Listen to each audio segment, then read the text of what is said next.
Everyone, and welcome to this RL Ireland Valentines Cup 2v2 format. We've got two tiers going on at the moment. We're going to have a look in at both of them, starting off with the Tier 2 final. But with me, Gordon Logan, how are you feeling today, about this tournament and all these players ready to go at it? That's the problem with jumping around between so many different streams and so many different time zones. You lose track of where the audience is actually watching from. You're like, is this the middle of the night for me or for them or for who? Look, I'm feeling good. It's the middle of a Sunday afternoon. It's nearly Valentine's Day, but we're just getting it in early. We love romance so much in the RL Ireland server that we figured we'd have two Valentine's Day, and so we're starting on the Sunday this time. Yeah, you gotta mix it up a little bit every now and then, and all the players already in the lobby. That might be the quickest I've ever seen a match be about to start because we're almost right on it, and this is the grand final. We've already seen, if I get it the right way, when Spectre Ross take down Captain Krillis in the upper final, and they've gone straight back up here for this rematch, and we have Spectre Ross starting on that game advantage. I'm sure that'll give them some romantic vibes, getting one step ahead of the game. And I don't know if the puns are really there to be made here. It's a strange setup. That's some way to look at a relationship. I don't know, but I mean, that's something maybe we should unpack off stream sometime, like being one step ahead in any. Look, we'll get into it later. Right now, there's €10 on the line. All right, like you said, Spectre Ross, they come in. It was a 3-1, so at least we know that there is a little bit of competitiveness in between these two teams. That at least we could see games go back the other way. But as you say, when you're coming back into that upper finals or coming into the grand finals, having lost in upper finals, sometimes you know what needs to be done. Sometimes you just kind of, settle yourself in and throw it all at the wall. And we'll see what the answer is here for the side of Captain Krillis. Well, there's a goal. Great answer right there. Just double on them every time, and you should be good. It's Jacko completely misses the touch, and yeah, not much to do about that one from D-Roy as Krill just smacks it home. Wild for Captain Krillis. Yeah, it's one of those things. Like, we spent so long talking about 3v3 tournaments because they're kind of, most tournaments. That sometimes you come into twos and forget just how much more space there is on the pitch and room to just launch shots at net like that, and especially down here in Tier 2. I'm expecting to see both teams just get a lot of shots off as, the ball finds a lot of time, a lot of space in front of both nets. Yeah, and already threatening the equalizer here. Goes down as a shot, but it was up the post, and now Krill will be able to collect it going up the right side. Jacko just waiting to pick his moment and get the block. He gets something on it, but will jump across and can't find the touch though as Jacko picks it up again. Just got through to beat here, and he does beat them both. And yeah, there is the equalizer, not even a minute in. This is exactly what I was just talking about as well. Look at how much space Jacko gets. Both players driving away from him, neither of them able to get the handbrake on in time, swing the car around and make a challenge. And Jacko collected it well off the wall. That was a nice goal to equalize things up. Less than a minute gone with game one here. Yeah, going back and forth already, and again, we see Spectre Ross threatening. They go off the kickoff. Great pass from Jacko, but it's an equally fabulous stop from Krill to deny Roy. Jacko has to pedal back here and collect the ball off the backboard. He'll try and get over one. Actually, demos one. Will Sam respawn quick enough here? Jacko doesn't have the most burst. And Sam, that is a great block coming through on the respawn. And we can't get round in this one as Krill finds the stop. And, you see these two teams cancelling each other out now. And you really feel like this could be a matchup despite the 4-game win. As you say, that 4-game to suggest, it's not just a clean sweep. And Captain Krillis can definitely threaten the Spectre Ross side. It's been pretty fun so far here in these Tier 2 grand finals. And what I'm enjoying as well is that, look, these are Tier 2 players, right? They're not necessarily the cream of the crop when it comes to Irish Rocket League, but there's a lot more boost available in 2s than there is in 3s a lot of the time, right? Less players vying for it, and these teams, they're both taking full advantage of that. They're using all the extra boost to get around the pitch more, maybe a little bit faster than we'd normally expect from these players, and that's great to see, and it's what's making this game a lot of fun to watch right now. We've seen chances of both ends. We see a fake. Jacko does some dirty in front of net. The follow-up went for the bump as well, and that would have been such a nice way. Back the other end, shot on target. D-Roy up to defend, and look at the end Rocket League. That's exactly what I'm talking about. Just everyone on the pitch is getting involved in everything. Yeah, maybe slows down a bit here, but no, D-Roy will pick it back up and send it back down the other end. And then Krill immediately has a shot off of his own sidewall in his own half, but Jacko will get the save on that one. Picked it up, not much boost to work with this time though, just goes sky high looking for the crossbar, can't find the rebound. His teammate comes through and he will sink it into the top shelf. No touch comes through from Captain Krillis, and the comeback is completed in the first half of game one. Comeback completed, and right as you say, almost exactly on the halfway mark. And Captain Krillis, after that first goal that they got, it really has felt like most of the threats have come from Spectre Ross. They came in with the one game advantage, and I think we're getting a little bit of a sense of exactly how that upper bracket final might have gone. Oh, that's not on target. I thought it was for a second, but really it is Spectre Ross creating the chances, taking them more often, and I could see how one game would slip away from them. You know, you just don't get as many chances. The other team definitely can score at any time in a twos game, but right now, Spectre Ross looking like the team to beat in this grand finals.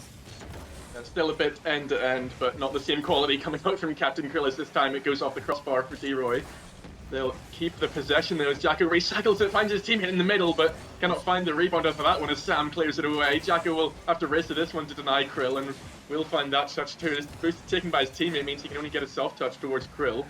He's going to try and make this awkward for him. We'll find a touch and another one with the 50 from Sam, but should come back out nicely for D-Roy to collect. Bit of a heavy touch though as Krill finds it, and then he goes bit of a heavy touch the other way, but he actually follows that one up nicely as they have somewhat of a 2v1 showing up. Now D-Roy's completely over the ball, opens it up so nicely for Sam, and that is a very questionable defensive decision. You can make all the chances you want in the world, but if you don't make them count, you're going to be in a position where one good chance can't do it, and the chance was created as D-Roy gets chased off the wall. And that was just nice defensive play, right? We haven't seen many chances for Captain Krillis, but it's nice to see them taking the chances that they are offered. I mean, to be fair, they're only one shot behind Spectre Ross. Maybe hasn't seen that way in the actual balance, but I mean, yeah, that's just what's going on here. Tape up comes out from Spectre Ross, and Krill makes it 3-2 for Captain Krillis. This is a very interesting game number one to start off with. D-Roy's not getting a great time of his defense, is he? First of all, the other team chase him off the ball. This time, it's his teammate who just smacks him out of the way. And hey, it's kind of against the run of play. You're right, the shot's now dead even. It has felt like Spectre Ross have been manufacturing the chances of higher quality, but hey, the scoreboard doesn't reflect that, and right now, Captain Krillis could be looking to tie us up. We'd head into just basically a best of 5 again if they manage to take this one away. The game advantage just getting totally reset here in game 1 potentially. Yeah, and again, there's Spectre Ross looking very awkward on the defensive line. And the offensive line, not quite the same story there, so they're going for an ambitious passing play, but Captain Krillis will deal with the danger and get it back into the other half of the pitch. Krill takes it forward off of the ceiling, but Jacko nicely controls it and catches it going forward now. Sam will take it away and takes control of the ball. Not much boost again. We'll flick it high for Krill, and he does pick it up. He's past D-Roy. Now Jacko has a lot of work to do. He misses the touch again. Krill has this one in the middle. He'll need a reach up for Jacko, but the touch is not enough, and Sam's effort will creep across the line. D-Roy is literally not allowed to defend. Watch as the first touch from Jacko nearly manages to keep it clear, and here comes D-Roy, and he's just not allowed to get involved at all. And Sam just gets stuck on the line with him, I think it was. And either way, that's 4-2 now, the goals to be scored, and I think it is kind of just that willingness to get involved with their opponent's cars that has led Captain Krillis to this 2-goal advantage here in game 1. Oh, maybe third. Oh, what a save! That was very close from Sam, being the best flick we've seen so far, and here's Krill coming up on the recycle of the possession. Jacko didn't get it far enough clear, and Krill will complete his hat-trick. It's 5-2 now, and this is almost certainly the game, I guess, number 2 victory, considering Spectre Ross got that game advantage. But yeah, as you say, we're into the best of 5 now, unless Spectre Ross pull up the miracle in these last 26 seconds, and then there's very much a chance for Captain Krillis to go on and take this and grab those €10 on this Valentine's Cup. Lovely. Buy a nice box of chocolates for someone with that 10 quid, but we'll see how that goes for them anyway. Look, dude, I think you come into the back half of this series now. We're tied. It's going to be a best of 5. Look, the miracle's not happening at this point. And Captain Krillis, they've had a pretty clear game plan in front of goal in the back half of this game when they've had their 3 goals to take this lead back. And it has just been bumped. It's been demos. It's getting physical on the goal line. And I suppose, honestly, Bar, what better tournament to get physical in than the Valentine's Cup? You got to see it going toe-to-toe, head-to-head, all of those. That's not the body parts I was thinking of. And might not be what everyone else was thinking of too, but you know, that's where I've jumped to. And I mean, Captain Krillis is taking it to heart even, because you know, they've got the 5 goals and they really outshot them in those last few seconds. You saw, I mentioned where they went 1 behind, and in the end they come out 4 on top, so they're definitely trying to take this one of their own accord. And Spectre Ross, they've got work to do if they are to come out on top, considering maybe they're the favourites coming from that upper final. Yeah, and they would be the favourites, you'd have to say. Especially, I mean, the 1 game advantage is not to be overlooked in a best of 7. I guess we'll still see if it makes a difference in this. Will Captain Krillis, if they bring us to a game 7, and you'll be looking at it like, ooh, maybe they just have that little bit more time if Spectre Ross can squeak it out. That's why, you know, coming through the upper brackets, there's a reason it's an advantage, and it's not just because you have to play a bit less Rocket League on the day. It's a bounce back for Game 2. Inspector Ross, we'll need to see how they adapt. Can they adapt to the physical playstyle that was coming through? Can they shut down Captain Krillis in front of goal? And honestly, can they make some more of the chances that they're creating stick? Because I'll stick by what I said. I think in the first half of that game, they were the team that had a better class of chances. Yeah, and they might be starting off better here as well. That one just bounces in for D-Roy. Doesn't even require a touch in the box, and it's a bit unfortunate maybe for Captain Krillis. Was it that touch? I'm not quite sure, but 8 seconds in and already they're once again facing a deficit that they have to come back from. They did it with flying colours in game number 1 though.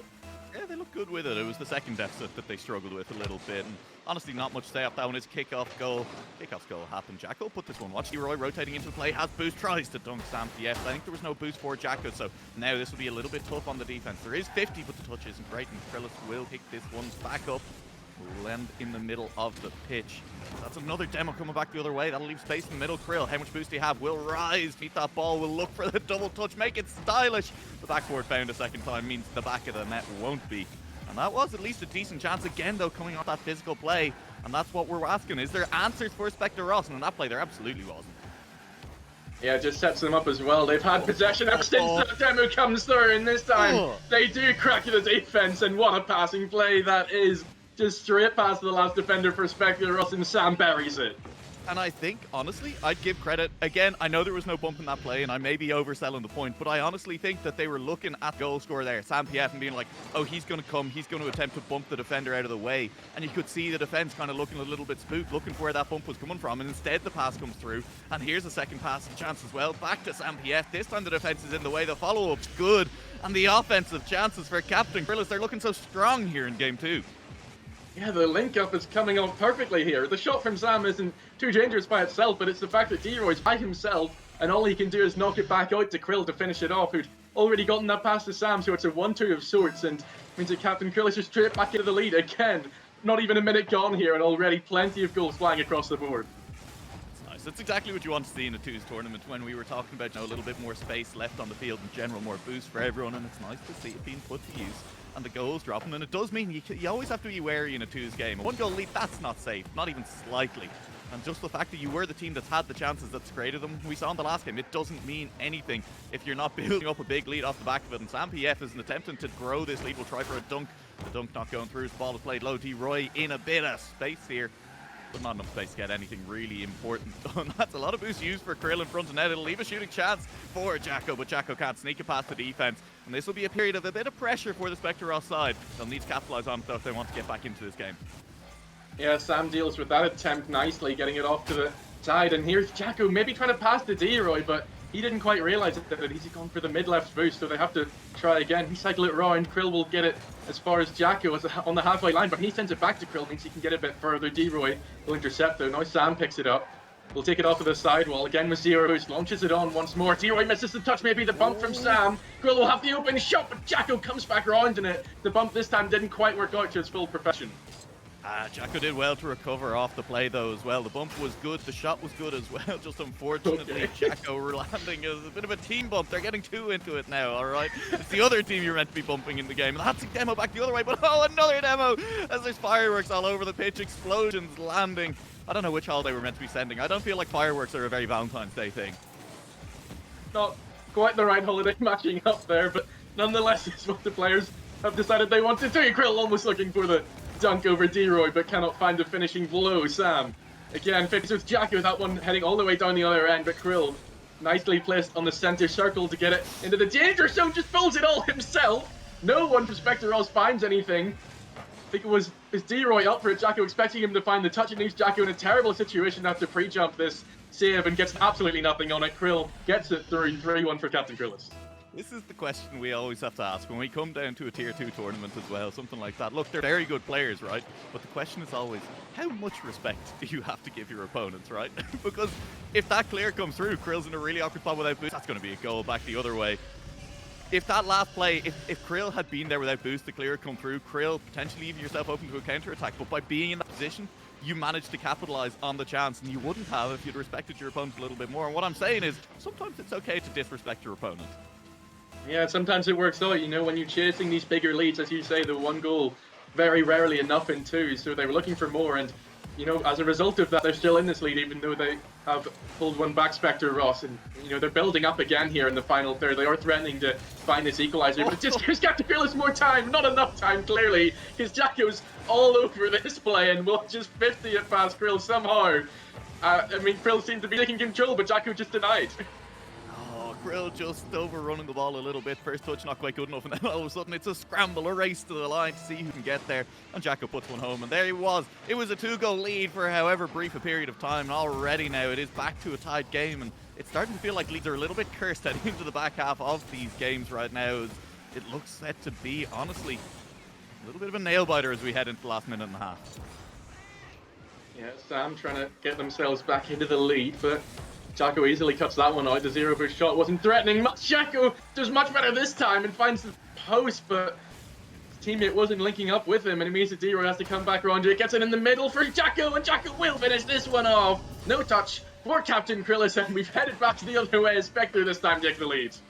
Told you, man, it's this lead. It's cursed. You don't want to hold the lead going into the last minute and a half of the game. And I guess we'll have to hope that that doesn't hold true for the series score. The team that came in with the 1-game advantage just getting beaten because of it. Maybe. All right, have we checked that it isn't cursed? Have we built this tournament on an Indian burial ground? Not quite sure we have the facts on that stat just yet, but maybe they'll come through eventually. Spectre Ross, they're trying to make sure that they don't let that 1-game advantage get to them as they do work to get this second game on the board here. And another team bump comes out from Captain Krillis. It's very, very dodgy at this rate, and just lost so much space for D-Roy. Calmly slots it home and makes it 2 that Captain Krillis needs to pull off another crazy comeback in this series.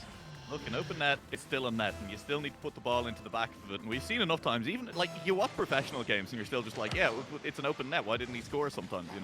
So hey, credit D-Roy, still just managing to drive the ball straight forward, kept the finger on the accelerator. It's now a 2-goal lead, but we've seen how quickly that can evaporate. D-Roy underneath the ball here. That pass back to Krill, can't find the shot on target. Looks for the bump, and Sam PF didn't commit, and that definitely could have been the chance to get things back within 1 heading into the last half a minute of the game. Jacko a little bit awkward underneath the high ball. Krill back pass to Sam. Sam, what can you do? Just launches one on target. Jacko with a decent clear over into the side corner, just buying time off the clock at the time being. And 25 seconds left. That's a lot of airtime for Krill, but none of it near the ball. And now this will look like a goal back the other way. T-bump one more time in the middle of the pitch. Jacko open net. Does manage to put it in. And with 16 seconds left on the clock, it does look like Spectre Ross will take the lead again here in the grand final. Yeah, you have to be looking back to that Sam moment where he didn't commit, and yes, you're trying to play it safe, yes, you're trying to limit the damage that's coming your way, but in these final few moments where you need a goal or you're going to lose this game, you just need to throw yourself at it, and Sam just wasn't able to do so there. Let Spectre Ross find the clearance, now they have a 6 just to absolutely confirm this game-taking lead in the series. So yeah, you're looking for more from Sam there. Captain Krillis still obviously put up a fight there, took the 2-goal lead, but Spectre Ross now scored 5 in a row to take this one away from them and go 2 games off of securing the Tier 2 victory. Oh, it sounds worse when you put it like that, doesn't it? 5 goals unanswered in a row from Spectre Ross there. That's a little bit spooky. And I think the answer is as well that a 2-goal lead isn't big enough in this series. 3 goals it's taken to win both games, so you cannot rest until you manage to find that 3-goal lead. And with the game advantage that Spectre Ross had coming in, they found the answer here in Game 2. And I think the answer was, honestly, Bar, that you just wait for the opponents to team bump each other as well, right? The bump plays, they didn't really manage to deal with them. They just let them start happening to the other side as well. Yeah, I just wanted to see how they end up, and too often it ended up in Krill and Sam colliding in the back line and allowing. It was D-Roy a couple of times, it was maybe Jacko some other times, and it meant they both got a hat-trick on the board, which is a rare sight in a Rocket League game, but that's what they've pulled off here, and yeah, they've certainly been dealing with the bump plays better, even if they are letting some of them just real team bumps. They've also just been more aware, more heads up in the defense, and they haven't been playing out as Captain Krillis have always wanted in this game number 3. It's always hard to know which game it is with the game advantage, but yeah, this is game number 4, and Captain Krillis are looking to get back into it, looking how they can make those one plays even more damaging yet again, because game number 3 they weren't doing what they needed to do. And I thought what was exciting for a brief moment in the last game. I'm not going to try and number it. What was exciting in the last game was when we saw that passing play in field as the defense was putting a little bit too much respect on the potential bump play coming through, and it looked like Captain Krillus were managing to convert all of that pressure, all that expectation that the defense had of the bump plays into something even more. And unfortunately, we didn't see much more of that. And now, D-Roy, that'll be a bump of your own. A demo Krill back in time, though. Is a touch good enough? Not quite. As Jacko comes flying in, slams one home. There's the first goal of whatever game number we happen to be on now.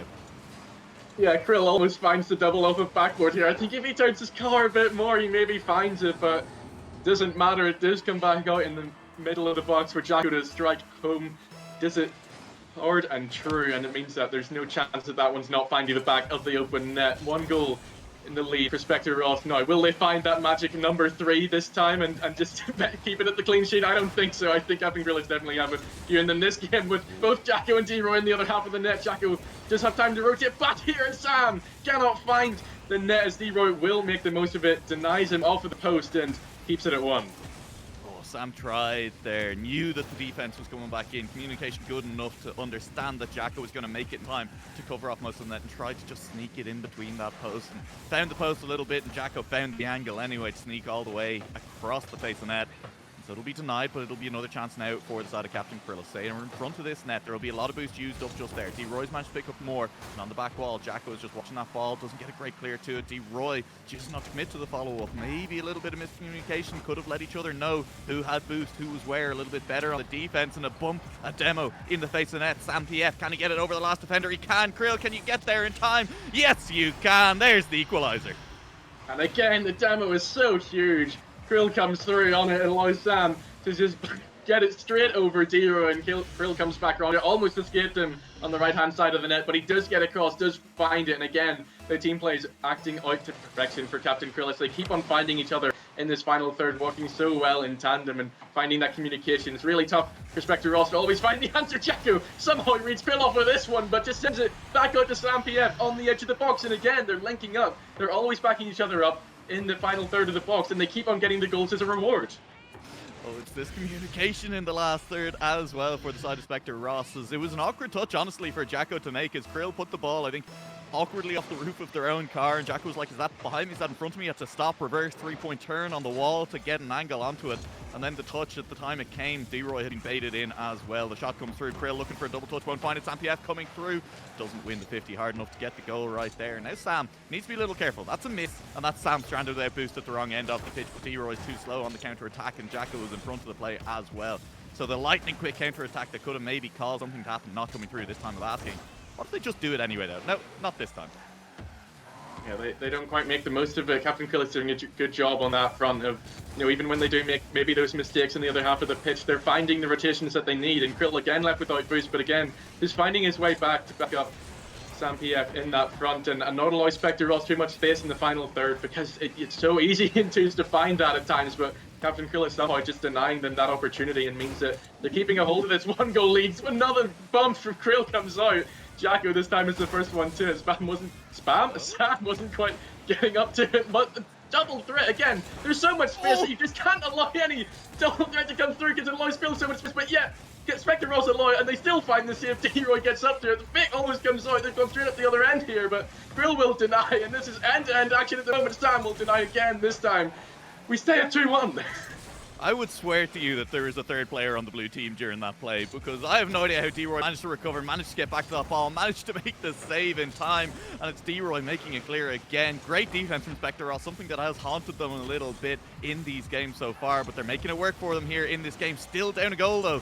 It's the lead for the orange team heading into the last bit, but we know, we've already understood, that's cursed. He can't be leading right now. Surely Spectre Ross have a goal on the next couple of plays. Go again here, desperately looking for one now. 90 seconds is, where you're meant to be scoring and equalizing, but they aren't doing so here, and it might be another one for Krill, but somehow Jacko finds the clearing touch, and Sam will collect again. Jacko, great 50 off of him, will allow D-Roy to pick it up. He'll just launch it at the backboard, but he'll have to be the one to find the rebound because Jacko was up looking for the bump. D-Roy, back pass to Jacko. Can he hit this one? He chooses to go up in the air for it instead, maybe looking for the double, but ran out of boost for it, and means that Krill can clear to the right. D-Roy picks it back up again, though. They're keeping the possession at the moment. Over Krill. Sam alone on the goal line, but still finds the touch, and finds Krill with the pass out. More time off of the clock for Captain Krillis. D-Roy receives it from Jacko, takes his time now, taking it slow, and does get past one, but gets bumped a little bit. Still doesn't find Jacko, actually misses the touch, and now Sam has space here to work with.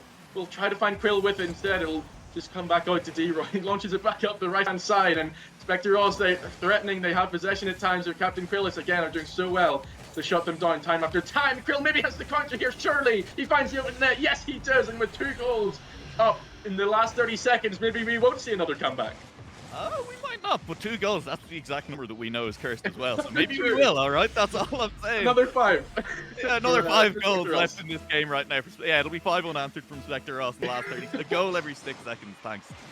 I'm here for it if it happens. And that was just nice offense by Krill. Great ball control in the middle of the pitch and catching defense a little bit flat-footed. What about another goal for Captain Krillis? That'll probably put things beyond reach. They found the magic number bar. It's 3. They certainly have, and again, Sam showing off his 1v1 ability. We saw it earlier where he threatened to flick, and that time Spectre Ross found the answer. This time he just has it straight over D-Roy in the back of the net, and it's great play from Sam to make sure that they do find this game to equalise the series at 2-2.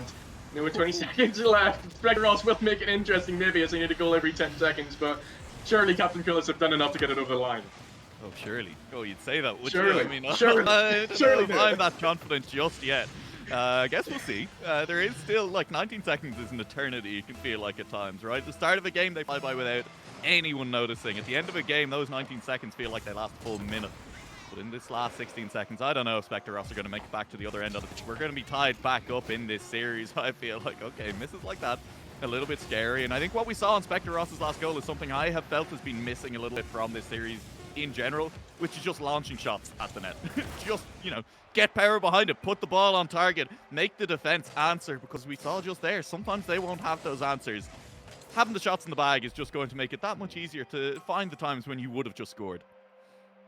Yeah, there was another moment before that where maybe Spectre Ross had more opportunity to find the comeback, and they just chose to go high, looked for the double, and allowed Krill to clear far too easily. So there has been a bit of a lack of that, a lot of build-up play attempted, and sometimes that can be good, but you're looking for that switch-up play, you're looking to mix it up, and Spectre Ross can keep that up in the next game where they alternate between it, sometimes going for those doubles in the air and sometimes just smacking it. Then it might be a lot of harder job for Captain Krillis to get another game win on board. I know exactly the play you're talking about as well, because it was the one that was in the back of my head as I was making that point. Jacko popping the ball high when the defense wasn't looking set, was low on boost, and he was sitting on 80, and you're like, yes, you have the back boost. pass as well. Like he's been given it.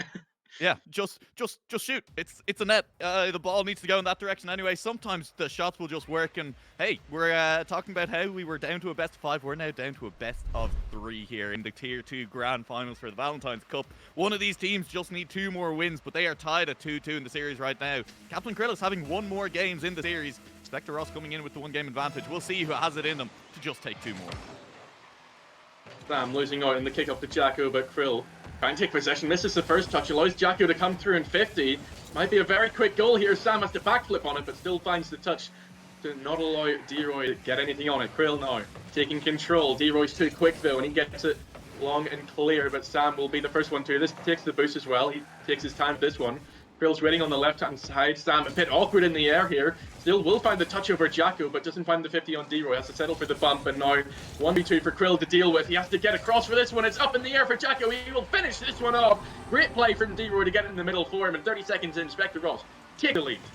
You do sometimes see it in Rocket League, players just throwing good money after bad. And Sam, there was one touch that went a little bit awry in that play, and rather than just saying, okay, I've given the ball away, cut my losses, Sam went for it, tried to get the follow-up touch, did get a follow-up touch, beat one, but then was stranded at the wrong end of the pitch. No boost to make it back, gave away the first goal of the game, tried to make amends just here. Not going to be a goal back just yet. The infield pass, that's what we like seeing from Sam PF and Krill. It's been what worked for them. But right now they're going to be under a little bit of a threat. Again, didn't really manage to manufacture anything. Krill, that was so dangerous. What are you doing? I saw the most outrageous own goal earlier. a player just absolutely launch it off his own crossbar and down, but that was almost a better effort from Krill, just air dribbling it into his own net. Didn't quite go in though, and they will survive and keep it at 1 minute in here. Krill might equalize, and he will get it across, but Jacko avoids the bump. And again, that's the sort of thing we've been talking about, that Captain Krill is still going for these bumps, but Spectre Ross, more often than not, are coming up with the answer and denying them. Again, Jacko will get up for this one a little bit scarily, but no one from Captain Krillis was attacking it. It means that Jacko can just dribble its way out of defense. Much better work in defense from the side of Spectre Ross, as that was something. Game 2, we definitely see that goal go in after the back of the bump. Jacko wouldn't have been able to get there at all, but right now they're managing to do it. There's another bump though. Sam, just commit, won't get there in time. That's definitely the right thing to be screaming on a Valentine's tournament as well. You gotta commit, boys. That's the trick to any good relationship, any good Rocket League team as well. When your teammate is going in for those bumps, when they're leaving the space open for you, you need to make it all the way up. Sam did commit that time as well, but all he could find was the crossbar. It wasn't the easiest of angles, but there was still the goal-scoring opportunity. Krill somehow looking for this one, diving and weaving in the air there. Spectre Ross not quite sure what he was going for with that unpredictable play, but still they find the clear away and deny Captain Krill is keeping a hold of this one goal lead at the moment. Krill will push it forward again. Jacko gets a decent touch out to the corner, and they double commit a little bit, and allows D-Roy to launch it clear, and Krill will have to collect in the back of their own half again. Takes the touch that he needs up to the corner. D-Roy will have to settle for the shadow play. Krill running out of boost here though. D-Roy will be able to turn on it. He gets a favourable 50. Jacko now can attack this one, make Sam panic in the back line. He gets a decent touch, but can he follow up on it? Yes, he can. D-Roy turns back, might allow Sam in on this one. D-Roy will find the save though, and again, we're looking at this defensive play. Can Krill get across for this one? End moment right there, as they almost just immediately threatened the shot at the other end and didn't quite go in. Sam will push it again. D-Roy takes his time, even if it's looking on target now. They just look a lot more confident, Spectre Ross. Captain Krill is not threatening as they always have done, and means that Spectre Ross are allowed to grow into this one a lot more. Yes, they're holding it at 1-1 at times. It feels like they're just surviving, but that allows them to go up the other end. We've seen it in 2v2. The space opens up so quickly, and again, here, D-Roy just creates so much, gets them out for his troubles, but it definitely feels like Spectre Ross are the ones in control at the moment. Yeah, and fun fact, there have been 5 shots in this game so far. Doesn't that feel like it's way too low for how this game has been going? You know, both these teams throwing everything at each other, but the shots just not manifesting. I think that's full credit to both teams managing to shut down the space a little bit better than they were doing at the start of the series. The space you were just talking about that is so often there in 2v2. So the fact that this is such a low shooting game and only 1 goal in it as well, this could be that game that is going to be decided by just that 1 goal. Maybe a couple more as we head into the last minute. We know that these teams like to save the best for last. Here, maybe another awkward player comes out, but D-Roy can't do anything with it either, and maybe those missed touches on offense where you're not really connecting with your teammate and it's not really threatening the defense are what's causing this defense to step it up a little bit. They're just getting more confidence when the plays aren't coming at them with such ferocity, and D-Roy again finds a touch. I cannot say this man's name, Sam. We'll get the touch, but he had 0 boost to work with, and again, it's Spectre Ross's job made easy as they will pick it up in the offensive third. D-Roy in the middle, looking for the pass. Jacko, Sam fails to find anything, will get it on the landing, and he gets it over Jacko again, but Jacko still finds the possession, not convincing enough from Sam. He'll go up the ceiling here, the net is wide open, surely he gets this one in, and Sam cannot get across. It's 2 for Spectre Ross. Oh, what a way to score your 2nd goal of this game, off the back of your 3rd shot. And right now, Jacko has 2 shots and 2 goals. And that's exactly what you want to be seeing when you have the space, work with it. And Spectre Ross, they have made a mantra of that here in Game 5. Thing is, though, that you have to hit that magic number 3, so I'm thinking Captain Krill will try and make something up. This Krill will try and get one back, and he does! 20 seconds left, and Captain Krill is keeping it interesting. Uh-oh.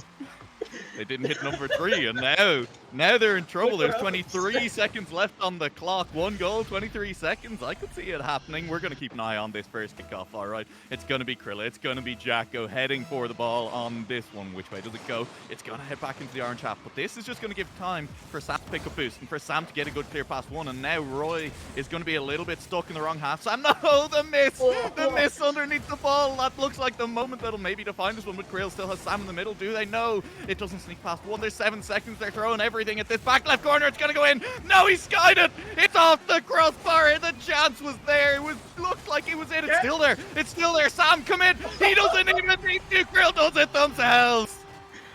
Oh my goodness, this is unbelievable play from Captain Krillis to keep this one alive, get it across net. Sam the Krill takes one touch, sets himself up, and jumps across to finish it off. Spectre Ross hopes and dreams are dashed as they have to go into overtime here. There will be no match point for them just yet as Captain Krillis pull off the comeback, and now we really will see the magic number 3. Yeah, I was gonna say it. Of course, the first overtime we see in the series will be won by one team managing to find their third goal of the game, and they'll be putting themselves onto 2 match points. That's in an awkward spot, and D-Roy does have the clear. And right now, there's not much boost on Krill, but Will No won't pick up one in the middle. Sampiev had that one instead. Krill picks one up at the back instead. Checo waits, holds the shot, launches it. D-Roy rotates in and misses! And misses on the goal line. The net was wide open for the taking and was commitment, but even when you commit, you still need to get it right.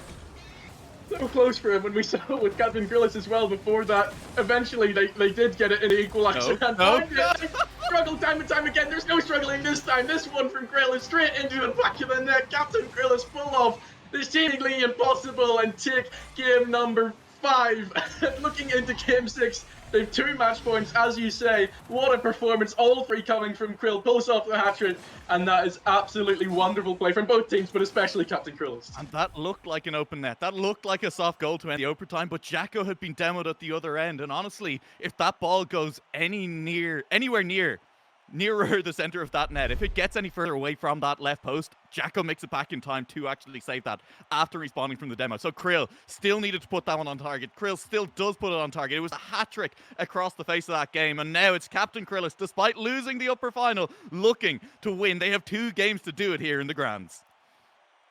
They're playing, maybe not even with flair, they're just playing with confidence. You know, they're making Spectre Ross pay for those missed touches, not every time, but just enough that they get themselves into these situations where they can take games off them, they can get the goals that they need, and now they have every opportunity of going on to win this grand final in Tier 2 of the Valentines Cup. I think they have to be the favourites here. They've done enough to get themselves into that mindset and feel like they can push on here. They're the ones not always controlling, but just doing that little bit better, being that touch above.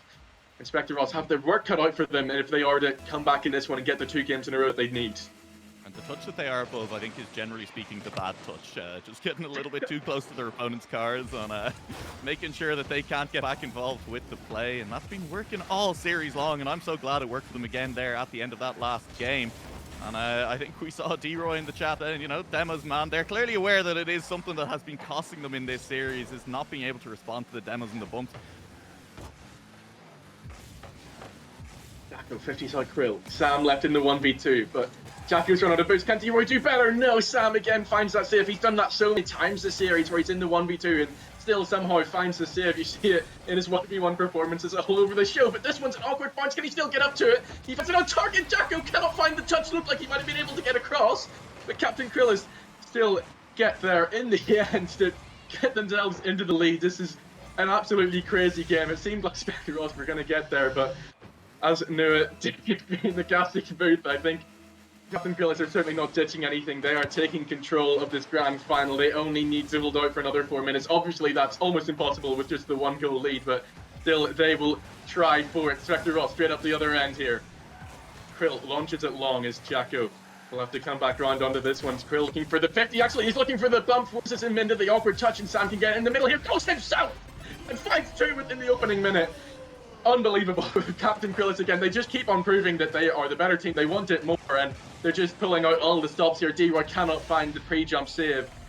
And Sam does it all himself after Krill threatened the bump. Just forced Spectre Ross into that awkward situation.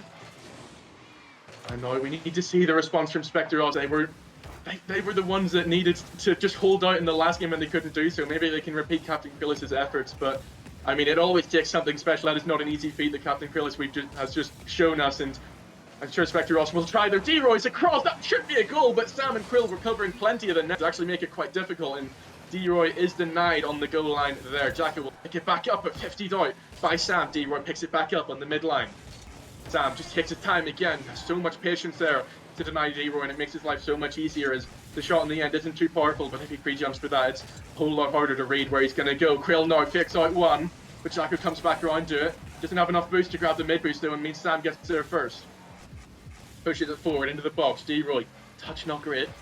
Jacko will have to make sure something happens with it, but he doesn't. Sam gets it in the middle, and he finds Krill. It always happens. They always know where each other are, and Jacko just hesitates that moment too long. Spam nips in ahead of him.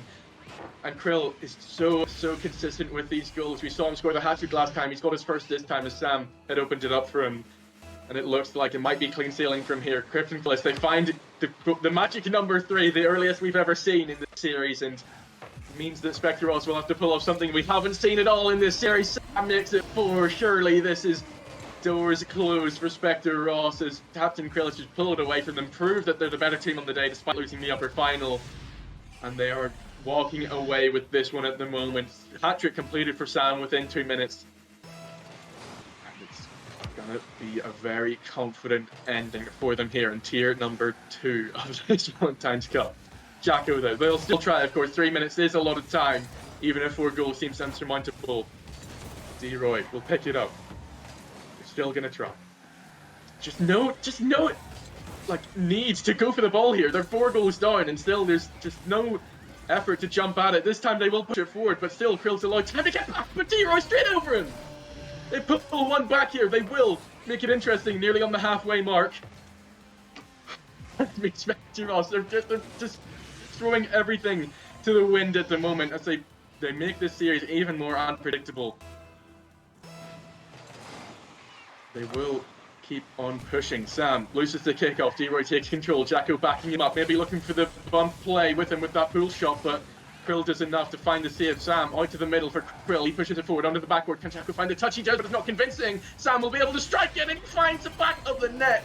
5-1 for Captain Krill as they deny the comeback opportunity for Spectre Ross, and now their job is all the harder. We do pass the halfway mark in 4 goals.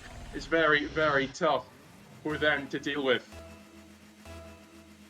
Even shots at the moment here, proving that D-Royce has not been finding those accuracy that Sam has. He's scored all 4 and he will get across with this save as well.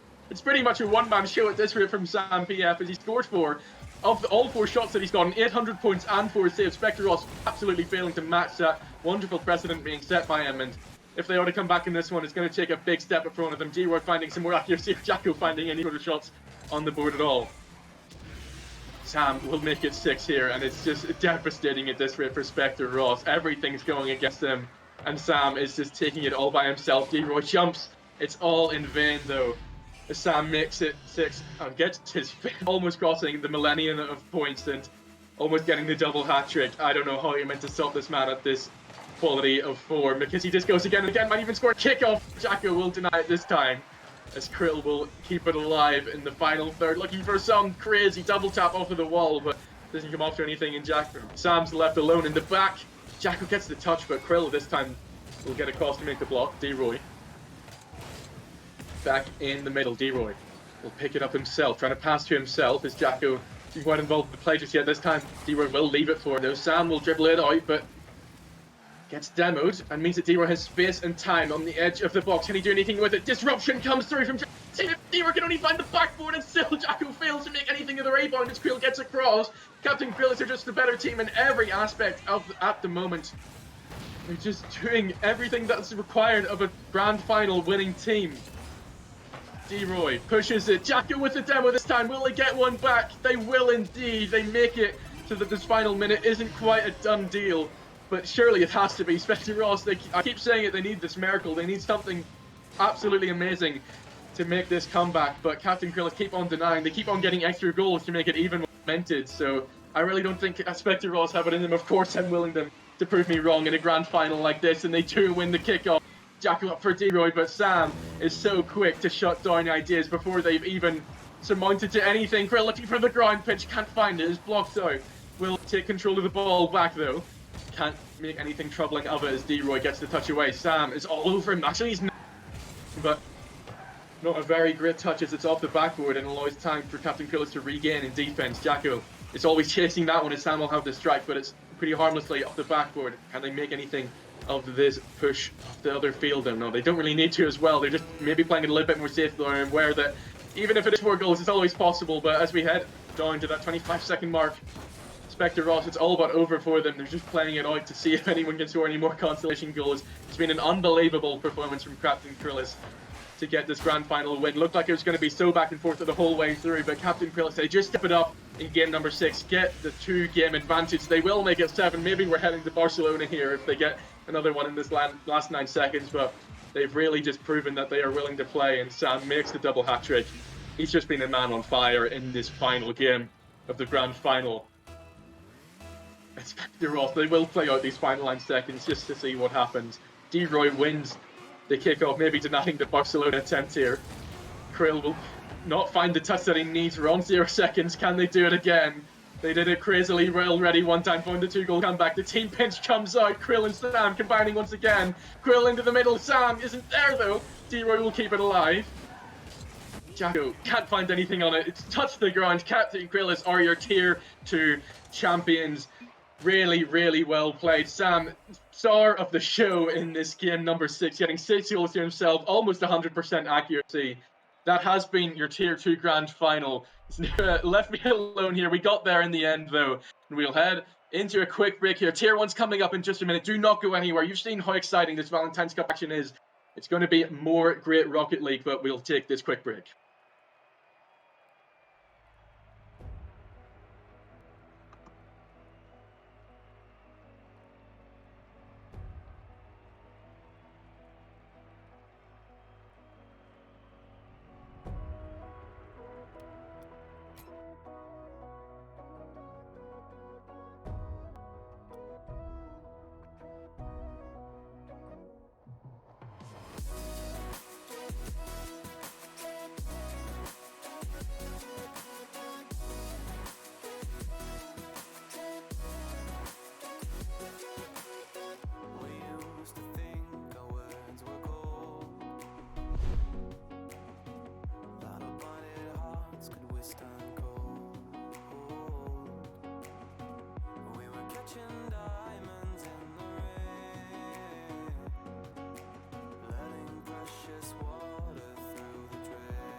Hello, everyone, and welcome back to RL Ireland Valentines Cup. This time, we're heading over to Tier 1. We've just seen the Tier 2 final go down in a 6-game fashion, where we saw a wonderful performance from SamPF and Krill come out to take that title. But now we're moving into finals of this Tier number 1. Ketty Spaghetti up against Knutha and Co. Knutha and Co just beating Jaffa and Reese in that losers semi-final, and Spaghetti have just lost in 5 to My Parable and Lama, who are waiting in that grand final. But already off and running here, Ketty Spaghetti. It's going to be a wonderful name to cast over here are already looking to be the favourites in the sense that maybe they were a lower seed, but they already knocked Knutha & Co down to that lower bracket in the winners semi-final. So they have the head-to-head matchup from today, and now we're looking to see if Knutha & Co can reverse that with the rematch in this losers final. But yet to see any real chance come through just yet. Tomster will take control. Ben's waiting to find the touch away. He will find it. It's not the best touch though, as it takes it away from Cryptid, but Knutha had not pushed up with Tomster, and it means that it's all too easy for Keddy Spaghetti to clear away and make the most of it, but Tomster will pick it back up. Finds the ground pinch, makes it awkward for Cryptid, and Knutha can pick it up on the sidewall. Going off the ceiling here, takes the jump, means he loses his flip, but it doesn't matter because he still rifles it home and takes the first blood for Knutha & Co as Keddy Spaghetti cannot find the touch on the goal, and he's very, very close here for Ben. He did actually find something, but it wasn't enough. It means that first minute in, it's advantage Knutha & Co. Next kickoff coming up here. Tomster will win it off of Cryptid. It might be an opportunity straight away here for Knutha, but Ben will get it to the corner at least as Cryptid takes possession. Trying to find Ben with it. Tomster making it awkward and will take the possession away from him. Gets the big clear downfield as well. Off the sidewall here. Look, Knutha on his left. Cannot find a hard enough touch to him though, as Ben will intercept up the right wall. Looking to get back into this one very quickly. This is your last lifeline in the lower bracket. Cannot lose here anymore. They did win the first game last time in that winner's semi-final, and they will fall even further behind though. Might be a reverse of that scoreline in the winner's semi-finals. Knutha makes it too, just runs away with the ball on the counter-attack and denies Cryptid to find any touch. He almost had it again. It's been close for Keddy Spaghetti on both occasions, but just not quite finding enough time in the defensive line to deny Knutha & Co. It means it can be very difficult for them in this remaining 3.5 minutes. We're saying it in the grand final of the last tier that, 2-goal leads, maybe not always the case, and 3 goals are really where it starts to cement itself. So Keddy Spaghetti every opportunity to come back into this one, but Knutha & Co. well and truly into the driver's seat in this opening 2 minutes. Knutha picks it back up. Doesn't have the most speed on this ball, but still tries to make something of it. Cryptid will deny though. Ben into the middle. Cryptid has to back up on this one though because he was on his own, and Tomster had the opportunity to drive away. Knutha's gone for a boost and just been gifted to Cryptid on the edge of the box, but the shot didn't have anything behind it. He'd ran out of boost and means that Knutha get to clear. Now they can go on the attack once more. That one might just drop in. It's off the post. Ben gets to clear. Keddy Spaghetti fighting to stay in this game number 1 at the moment. Just a straight up best of 5 for those who are joining us and looking to see who will get into the grand final, but Knutha at the moment just looking at that little bit better. Tomster on the right hand side. Knutha is waiting in the middle. He's over Cryptid here. Doesn't even need Knutha with him because he's trying to go by himself, but Ben will find the save anyway and takes it off of the right wall. Cryptid's demoed out, so should be plenty of time for Tomster to take hold of this one. We'll go for the pinch, but not too much power on the end of it. Ben leaves it for Cryptid. We'll back him up. Cryptid is gone down and looks for the second jump opportunity, but Knutha did enough to put him off, and means Ben has to pick it up. Tomster sends it to the left wall. Knutha makes the interception and the demo. Now Tomster can try and get on the end of this one, but ground of the boost means Ben can take control and finds the mid-left boost. That's huge for Keddy Spaghetti, setting up this midfield pressure once more as Tomster has to take it away. They might deny that boost grab meaning anything, but Tomster is left with nothing to work with on this play. No resources available for him, not even a pad there to pick up, as Knutha actually picks it up instead as Keddy Spaghetti couldn't get past the both of them. Cryptid trying to play it out. Might be looking for Ben on his left. Instead, chooses to go with his own. Ben's down it out. Will have to be a solo effort from Cryptid. Nearly fakes it under Tomster, but they will still find the touch. Knutha looking for the breezy. Nothing too threatening coming up it though as Keddy Spaghetti regain on that play. Ben takes the dribble. Has to get past Tomster. Cannot do so though. He finds the touch and finds the 50 off for Cryptid as well. Tomster trying to do it all himself here.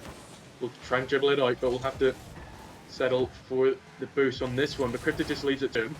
He 50s past him. Tomster's gotten several consecutive touches on this one, just denying Keddy Spaghetti wholly by himself. Due to not being left with much of it. Tomster might just go up the other end and score here by himself. Crossbar, that was really, really threatening. 45-degree flick, but still wasn't quite the answer, as with 50 seconds left. Keddy Spaghetti have opportunities to come back into this one again. It's not the magic number 3 for Knutha & Co just yet, but they've been holding it on at 2 for a very long time. Keddy Spaghetti have only had 3 shots in this whole game number 1. It's been very difficult for them to amount to much in the final third. This one was looking dangerous for Cryptid, but Tomster find the answer. Knuther will deny Ben this time.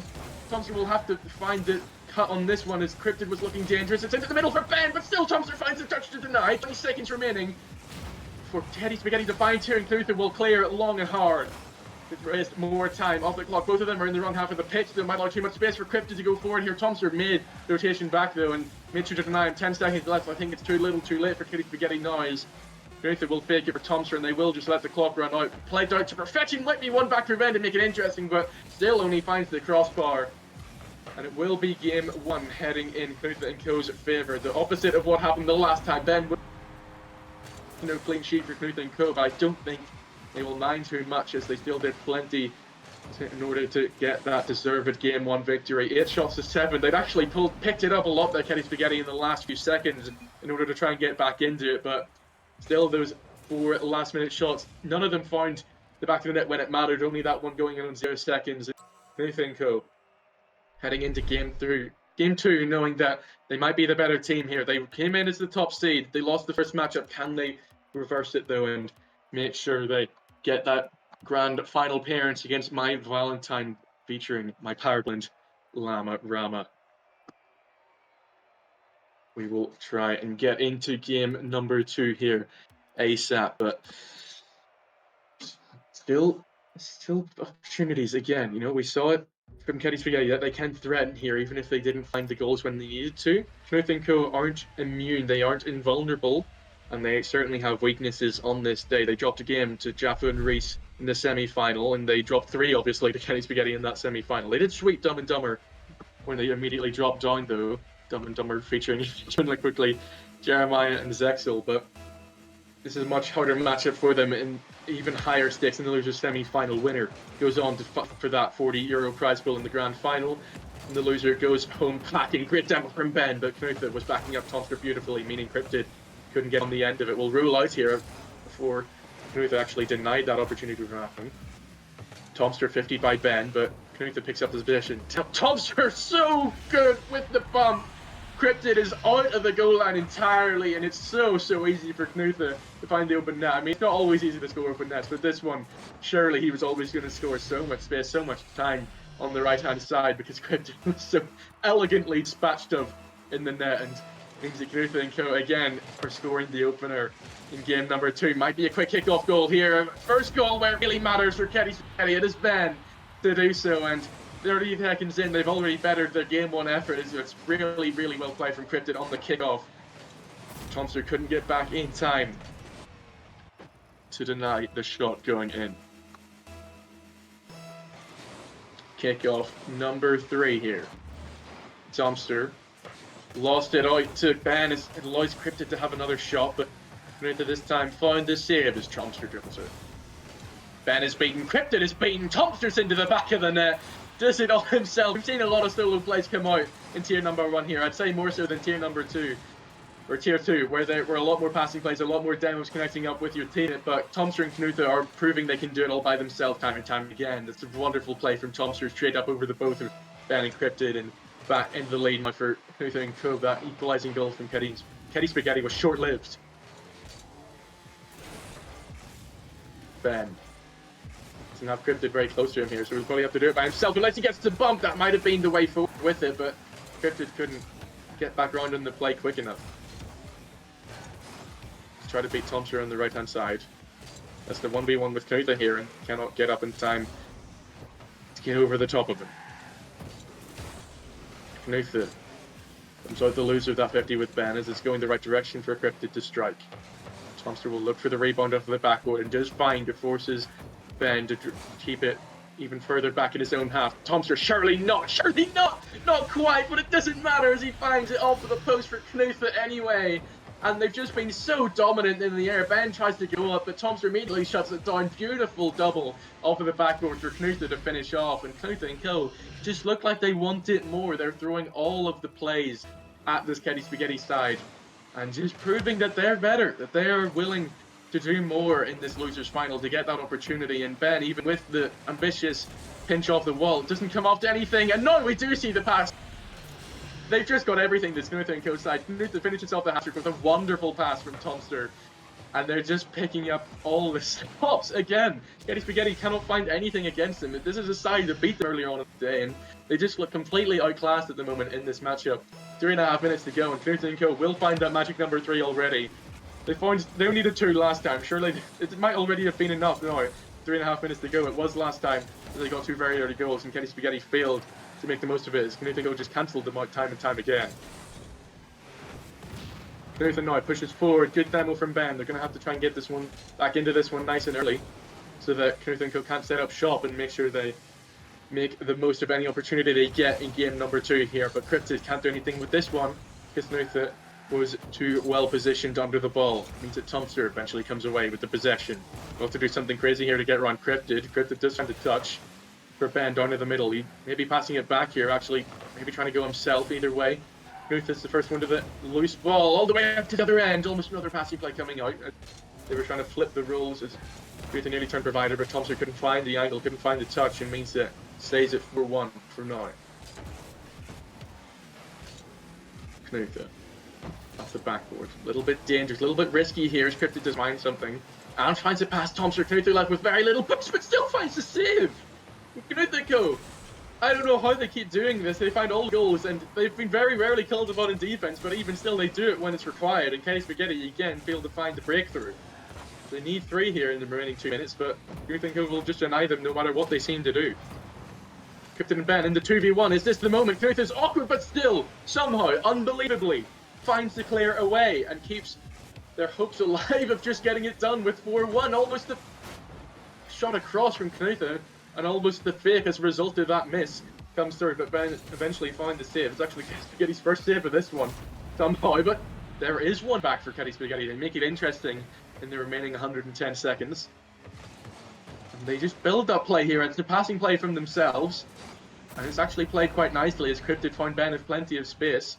Knut & Co struggling to read what they were going to do. And it's an unpredictability level that we haven't always seen from Getty Spaghetti in this series, and maybe this is the moment where they finally find what they need to stop Knut & Co from reading everything. This time, though, doesn't work out so well as Ben can only find Knut on the backboard. Tomster will push forward again, maybe looking for a flip reset, didn't find it though. Cryptid will hit it across the left-hand side, and it's an overcommit from Knut and Tomster here. Tomster had to race back as it was almost a breakaway for Ben, but wasn't quite so. Cryptid almost with the side pinch off of the wall. Knut has time to control. Ben will shadow. Cryptid will race back, and now he has the shadow here as Ben is beaten. He will get the touch, and another one around Knut, gets the 50. Tomster tries to stop them from pushing further forward, and gets this touch as well to stop them again. 50 out from Knut here.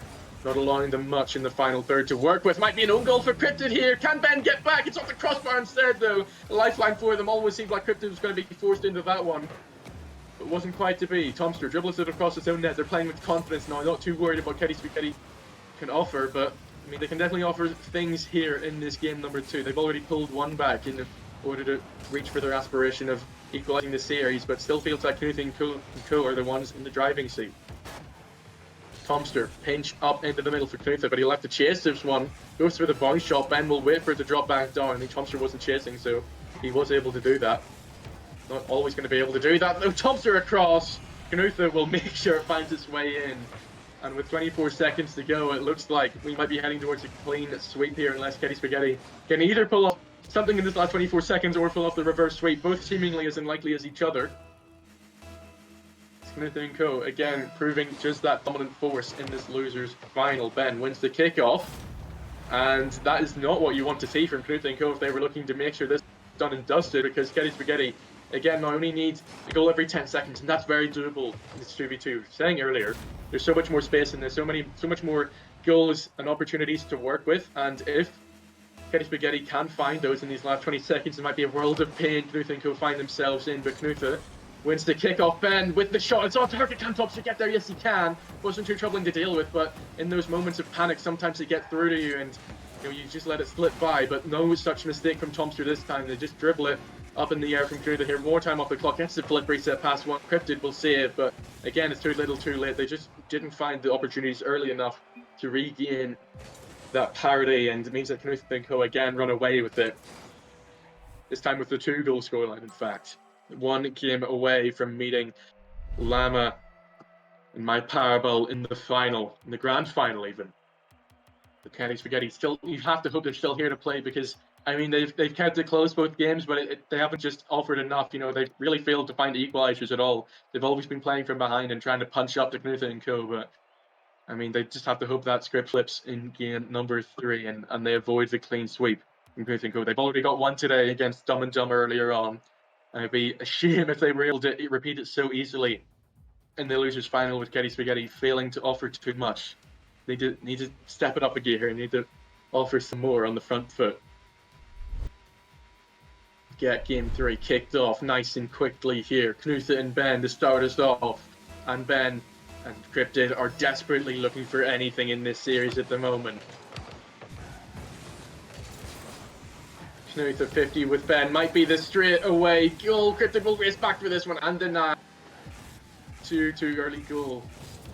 We think they're going to make the most of this time, but Tomster already back passing to Knutha. They know where each other are. The issue is in full force. Cryptid gets the touches. Ben is beaten. Shirley Tomster finishes it. A great recovery from Ben.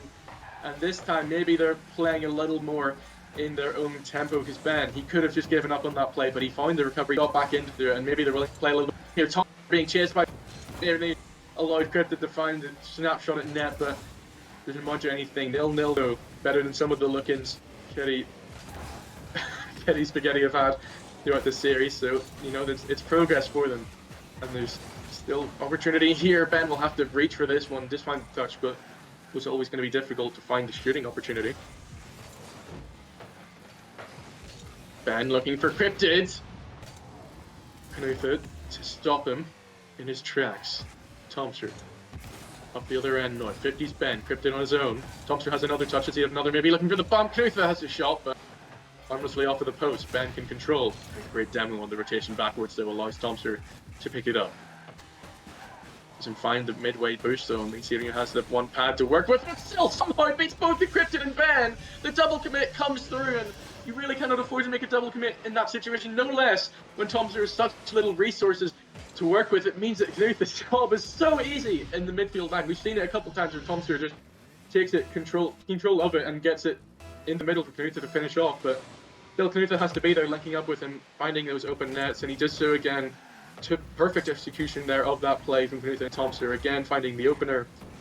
And Kenny Spaghetti, again, their work cut out for them. Cryptid almost with a nice flick over the top of Tomster, but in the end it cuts off the crossbar, and his teammate's effort, Ben, wasn't much better either.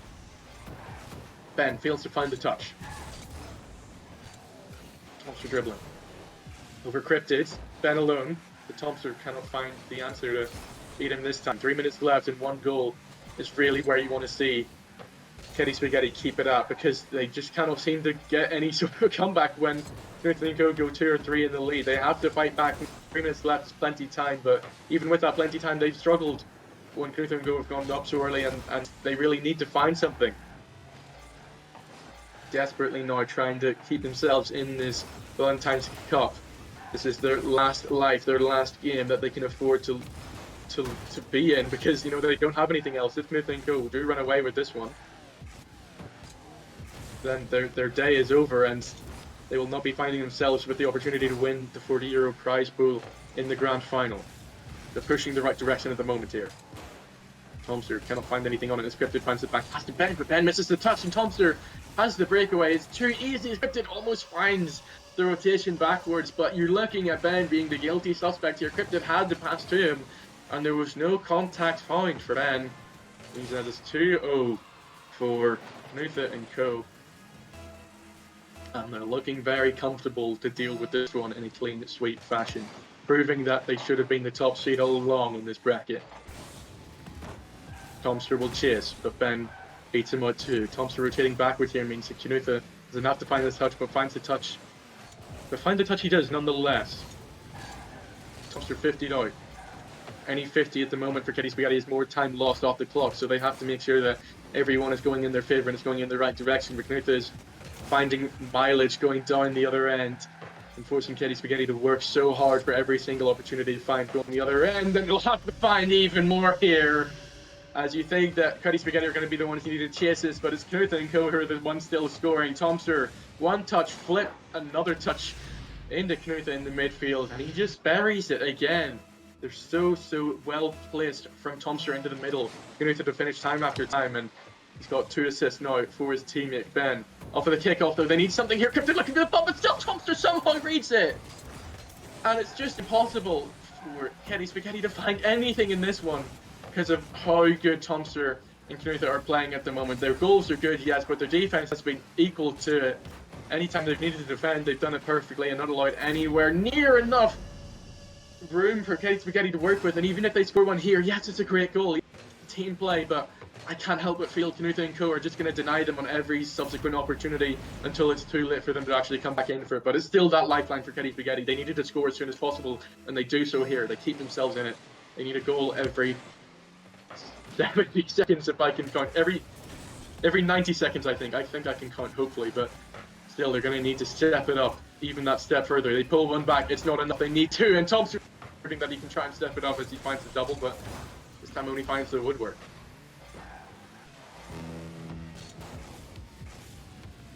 Tomster picks it up. Ben and Cryptic both ready to defend, but they double commit at it, and it allows more time for Tomster and Knutha to control the ball. The final third, they double commit here, though. It might be a con. Ben, does he have it on target with the long range clear? Can Tomster get there? It's off the post, and Tomster gets the clear as well. On top of that, it's brutal for Ben and Cryptic to take that. Should have been one back and made it into a 1-goal game, but they failed to find the angle from their own half, and it's not an easy shot, obviously, but that's the sort of shot you need to make in these moments if you are to pull the comeback. This one might be better, though. Tomster can't get across. He went for the boost, and Ben will make it a 1-goal game. They haven't done this in games 1 and 2, where they leave themselves with the opportunity for anything to happen in the last 30 seconds. Maybe this is the moment where Knutha and co finally falter and just allow Keddy Spaghetti too much room. Ben versus Tomster on the kickoff. Ben wins it. Cryptic will pick up the boost as well. Knutha's first there. Ben doesn't have any boost to work with. They're both going to be racing back here, but Tomster goes up. Maybe when he should have gone straight across Knutha, but it doesn't matter. They still find a link up no matter which direction they take towards it. Tomster will always find his teammate. It's a hat-trick of that exact matchup now for Knutha and co, and they've made it once again too difficult, I fear, for Keddy Spaghetti to come back in. The clean sweep is back on, folks. And Tomster and co may as well be just because he's just setting everything up for Knutha. And it looks like my Parable and Llama know who their opponents will be. Knutha wasting more time off 10 seconds left for Keddy Spaghetti to find it, and all I can find is a bump on Knutha. Tomster launches it further forward. They're in the complete wrong end of the pitch now as Ben tries to clear it out, but we will head down to 0 seconds. Knutha and co are your losers, final champions. And it's a wonderful performance again. Maybe not quite as high action and as equal as the winners of the grand final was in tier 2, but still a wonderful showing from both teams. Keddy Spaghetti, they kept it close even if they couldn't always find those equalizing goals, but Knutha and co are the victors. Knutha with a hat-trick in that game number 3 to find the clean sweep, but we will take a quick break before we find out who the victor is of this tier number 1 in the grand final. It's Knutha and co going up against... It's going to be a great matchup, but join us back after this quick break.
Hello, everyone, and welcome back one last time today to the RL Ireland Valentines Cup. We're here in the Tier 1 Grand Finals. We have Vi Valentine going up against a Canadian Co that just swept in the losers final. But this time, I'm not alone. I have Rez.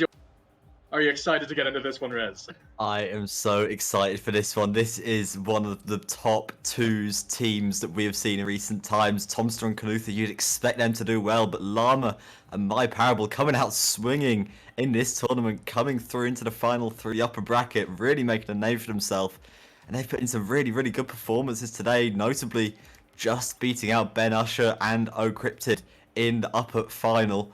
And they're going to be looking to go one further to take home the €40 prize pool. Yeah, of course, as a consequence of dropping to that losers bracket, they're one game down already here as My Valentine defeated Ketty Spaghetti in the winners final in order to get her. Game 5 no less, but still, they've made that upper bracket run and won all three. They weren't seeded into that winners semi-final. They've had to work to get themselves into this position, but as you say, they've been the ones trying to play. They've been the ones coming out swinging, and you definitely can't count them out of this final. Absolutely, it'll be a best of 7, one game advantage for My Valentine. Tomster and Canutha, they have lots of work to do, but they are definitely capable of it. The Norwegian and the Irishman, who is going to be able to take this one. Then Parable get us kicked off here, and Tomster immediately gaining the pressure for Canutha, and go almost with an outrageous read, and Canutha will jump onto the rebound, but just not quite crack the back to the net in the opening 10 seconds there, but already lightning quick start. Llama goes up the other end and also doesn't open the scoring, because Canutha somehow find the save, and both teams already showing their quality in the final third rest. Yeah, you would expect to see lots of mechanical plays coming out, and it is going to be an opening goal for My Valentine, but Tomster did say lag before, so looks like we are going to get a reset on this one. Things are going to get reset, and we're going to be going back to the drawing board. But as you said, My Valentine, we did see a fast start from both teams in that one.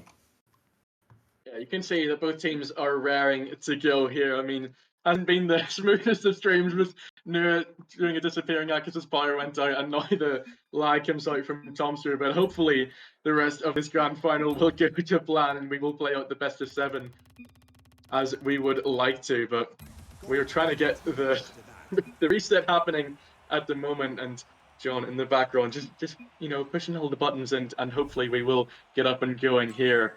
See who actually opens the scoring here. It's My Parable. Thought he'd done so there, but yeah, Tomster calls the lag in, and we have to find the reset. Yeah, Tomster's internet seemingly feeling the tremors of this grand final as it hits the first to falter, but I'm sure we'll get back into these things soon enough. And I think, I'm not sure about you, but Canutha and Tomster, on paper you'd expect to be the favourites, but they had to make that lower bracket run. They put in a good performance in the losers final. And having to battle back from one game down in a grand final like this can make for fairly hard games if you're Canutha and Tomster in this one.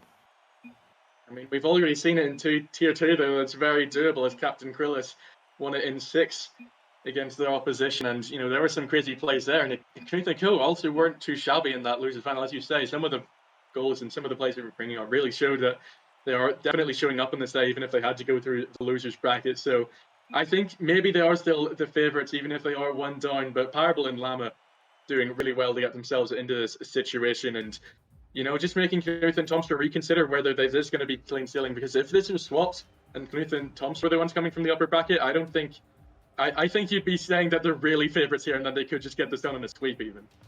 Yeah, absolutely. I mean, I was kind of surprised when I looked at the bracket earlier to see Canutha and Co dropping down into that lower bracket. They obviously lost to who did they lose to? They lost to Ketty Spaghetti, which was Ben Usher and O'Cryptid in that upper semi-final, and that definitely would have been a shock. It was 3-1 that they lost by as well, so they're going to be looking to bounce back from that, but they have done well in that lower bracket, getting a 3-1 win over Stonkers and a 3-0 win, returning the favour over the team that beat them in the uppers, and now they're in the final looking to do some damage. But at the same time, Llama and Parable, they've put in a fantastic performance today. They've only dropped 3 games across the whole bracket, and they've put in some very good performances to find their way here, and they're looking to do one more.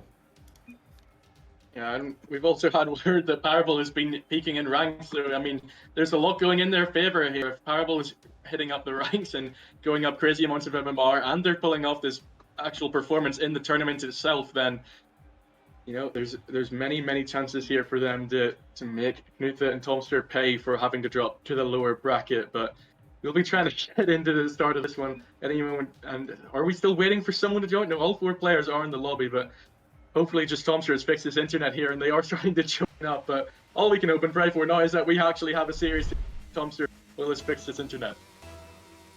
Here we go for the second time. My Valentine with the 1 game advantage in this one. Knutha and Tomster on the back foot, but they're going to start off with a bit of attack in this first game. Push over to the sidewall as Parable can take it up. Gets it over the first. Now it's just Knutha on the defense. Not a huge amount of boost to work with. He's going to look for a floor pinch.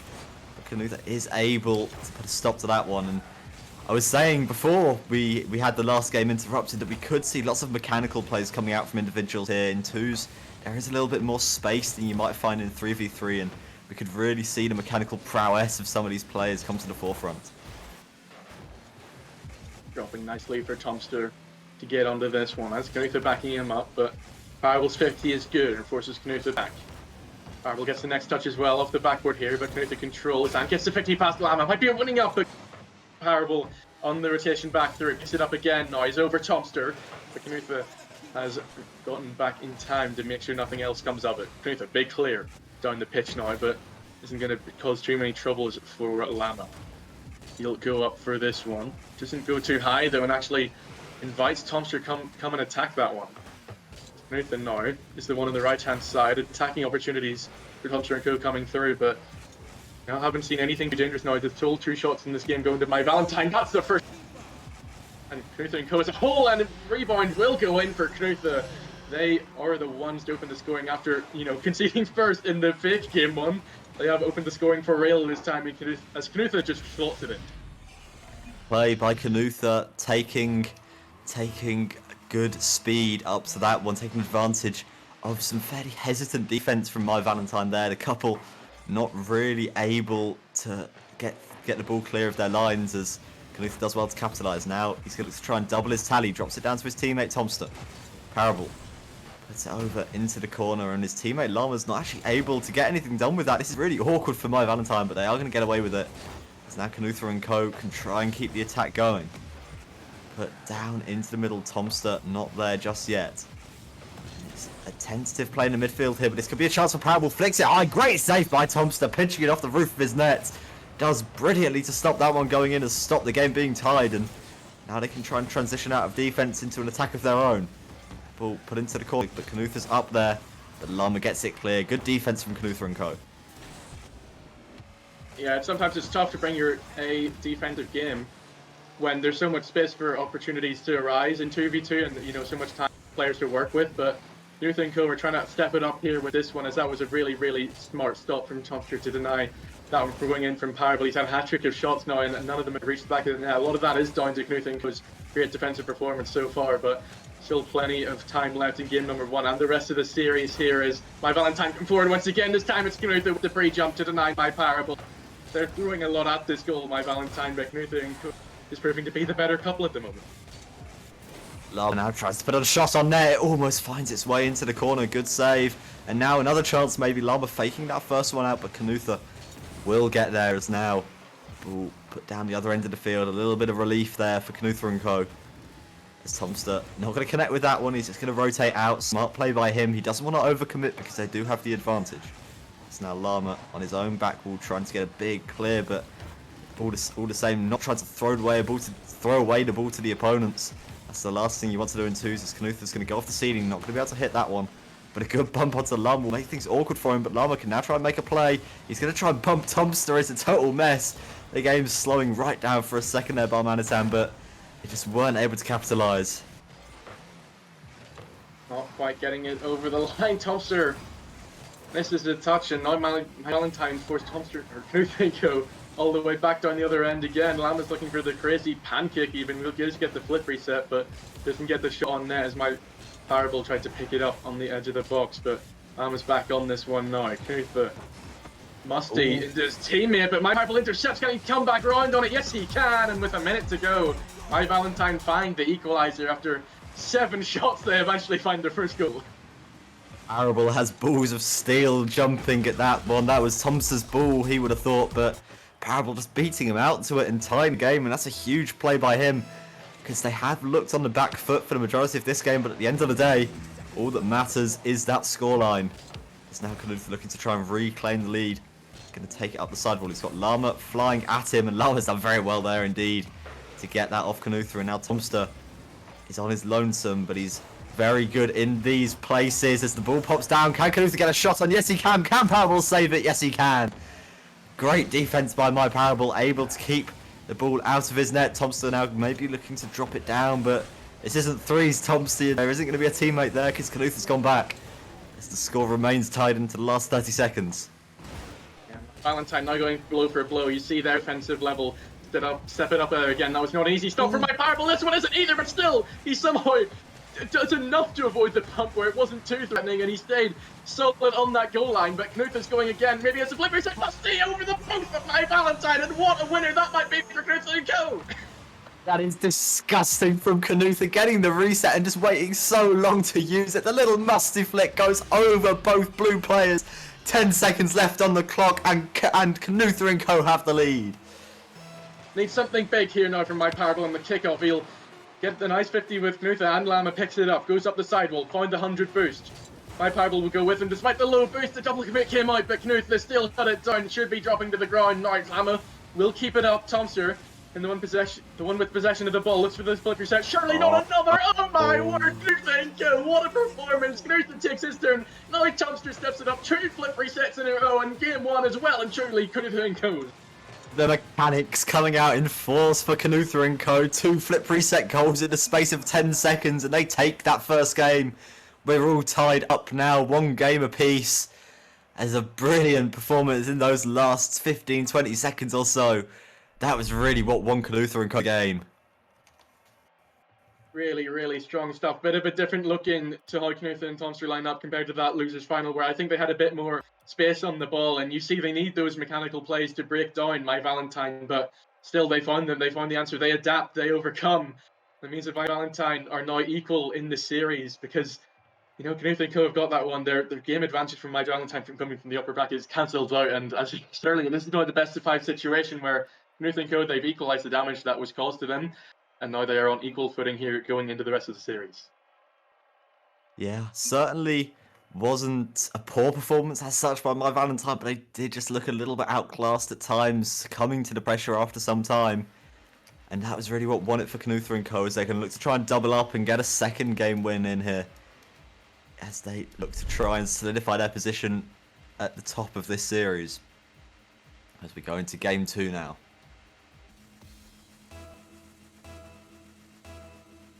Valentine needing a response now. Despite being equal in the series, they definitely still were the worst of the 2 teams in game number 4. The worst of the 2 couples, sorry, in that opening game. So, you know, there's work to be done for them, and certainly can't rely on that upper bracket performance that we've seen. They've got to make sure that they match that here and really bring their top quality performance. Llama trying to match the flip reset shenanigans we've seen from Gonster and Knuther in the last game, but does not do so well this time. My Parable has it forward for Llama. Both Knuther and Tomster are racing back, but Llama was so far back that they do have time to regain in the defense, and my Parable can't make anything of this ball from Llama. Knuther racing forward with it now, will come off the backboard, but Llama intercepts, and Tomster is beaten as well. Knuther will 50 out Llama and keeps it alive in this my Valentine third for Knuther and co to attack with. My Parable beats out Tomster, will go up the sidewall for this one, actually chooses to stay low and uses 30 boost to his advantage and make it work, but Tomster still cuts across and finds the save. So again, the teams are going blow for blow, and my Valentine are opening to shooting up, but they just don't seem as powerful, they don't seem as venomous as Knuther and co have been, and Knuther and co are at the moment very easily shutting them down in the final third. Yeah, absolutely. Tomster now with a decisive beat out, and Knuther's going to be able to put up. Oh my goodness me, Knuther! He's absolutely bottled that shot. It was the openest net that I've ever seen, but he still manages to hit the post, and they could come through that opportunity as Llama now one-on-one gets the bump and puts it in. Llama has made Canutha rue his miss just a moment ago as they take the lead in this game much against the run of play. And then in the last spiral series I casted, there was a big mistake from Knutha that did come to rue. This time again, it's at the other end of the pitch where it's a whiff in the offense where it should have been a certain goal as opposed to just gifting the other team a goal. But still, it's just as punishing because my Valentine are allowed to go up the other end, having this self. Thompson trying to recreate this aggression play and find the bump, but my Powerball's too quick, shuts it down, picks up the ball, finds it off the corner and makes it 2. I am really liking how my Powerball is playing right now. Just so decisive in all his touches. He knows exactly what he wants to do before he does it. And he's able to double their lead now in emphatic fashion. And now Canutha and Co all of a sudden are on the back foot of things. Try to get another one here off the kickoff, but Knutha and Thompson just about done enough in tandem in that centre circle to not allow that one to be crept on target. Lama 50 out Thompson here. Bit of a backflip coming out from Powerball. A rare mistake that we've seen from them in this game. Number 3. Thompson off the post. Lama has to react and just get the clear away to the left hand side. Knutha picks it up, but it's down out by my Powerball. We'll be going down the other end here as the two just decides to stick in one place for me, but we are back with the action now as Thompson picks it up. Into Knutha on the right hand side. Thompson will wait for receive the pass, but my Powerball cuts it out. Interesting team pinch. My Valentine. It works nonetheless and forces Thompson to retreat back to the halfway line, tries to push it forward, but Lama gets the touch. Knutha now takes control. My Powerball will have to find something off the backboard, but is not quick enough to find anything from Thompson. Lama again, showing that Knutha is proving to be very unpredictable in this situation, just making it life difficult for the two defenders. And Lama, it's 50 with Knutha, is into the danger zone again for Thompson. He directs it off of the side wall. Knutha is chasing, Powerball denies. Knutha might have to double here. Instead, it's Lama who will come back round to it and has the counter. Might be 3 for Lama here. If he didn't have enough boost to work with, and Knutha had enough of a rotation to make the save. Good play by Canutha and Co to keep that one out, but they don't need defense right now. They need goals as Lama looking to try and add another one to his tally, but Canutha able to get up quickly and stop that one at the root. Powerball now having to try and intercept in the midfield, but he's not able to. Tomster hits it away from his teammate a little bit there, as they're not really able to get this kind of potent offense that we saw in game 1 going. As Powerball's able to get it clear, only as far as Tomster though has a free touch on the ball, tries to put it towards Canutha. But it's not close enough to him, and that's a good dunk by Lama. They won't get a goal from this, but with every big clear like that, they are running time off the clock, and that's what they need to do if they want to take this game. Here's not with the counter, but again, my Valentine just proving aware, and my Powerball made a rotation such time and space that he's able to go straight back up the other end and make Knutha and Co defend once more. As you say, it's just more time off the clock. Every time my Valentine shut down opportunities and get it back down the other end of the pitch. Thompson forced to play it out here. Powerball shadowing and gets the touch around him. Time running really, really low at the moment for Knutha and Co. Still no matching number 3 from my Valentine. Less valuable since the tier number 2 grand finals, but still some effect where, you know, 2 goals feel comebackable as such than 2 does. But Powerball and Lama are still controlling proceedings at the moment. Powerball to Lama off the right wall. Lama directs it across for Tomster to pick up. Knutha behind him. Powerball trying to do enough and gets another good 50, denying Tomster any sort of shot opportunity off of that play. Lama forces it further away. Knutha will pick it up, launches it forward and high, but Tomster backwards. Knutha is alone. Tomster turns on this one. Powerball looking for the zero boost. 50! Absolutely brilliant dunk. And even with zero boost, they still somehow find a way to go forward. 16 seconds left, and my Valentine have surely regained from that first opening game loss and made it 2-1 to themselves with that opening game advantage from the winner's bracket. How does my Powerball keep getting away with this? That's the 3rd or 4th time in these 2 games that I've seen him just go in for a 50 that he has no right to win and just take the ball away from it. And Tomster, he's going to be kicking himself at that. He's going to be very frustrated that he let that go in so easily, as they are going to take this game. They might get a consolation goal here, but it won't be enough. And my Valentine, they will reclaim their lead in this series 2-1 as we go into the next. We saw it in the last series where Ketty Spaghetti were threatening the whole way through, but they were only able to really get the goals that mattered in the last few seconds, and then they don't matter anymore. You haven't left yourself enough time to really get back into it. That's what's befallen Knutha and Co here. Tomster eventually found the breakthrough, but the 2 shots before that, they didn't find the back of the net, and that means that my Valentine is big. A really good showing in this game from my Valentine. This would be Llama and Parable's probably their biggest win in RLI events. They've been kind of coasting around that level near the top for a little while, but this could be their big break. Taking down Tomster and Knuth would be an impressive achievement, as especially in that game, getting defeated 4-1 in the end, they did look to be lacking some of that potency that we saw in their offense from game 1. You know, only registering 3 shots on the board in the whole game, which for twos is a very, very low tally indeed, as they're going to try and bounce back into this next one, but they're going to need to change their game plan up a little bit. Yeah, you can see here that they definitely cannot comfortably rely on scoring things like flip resets. Two of them in 10 seconds, because my Valentine are not going to allow them that much space anymore. And, you know, they were also maybe trying to push a little bit much and get it done in regulation themselves, and then allowed back into it and a lot of space for those flip resets. But still, they have to find a way to make sure that their potency of attack does find its way back up to a suitable level again, because my Valentine were just shutting down time and time again. You saw, as you say, Parable getting all the 50s, and it just made it so difficult for Knuther and Co to build in the same way that they usually means that they have to find another way through. They have to find another route forward. Knuther forced into the own goal. What a bump by my Parable.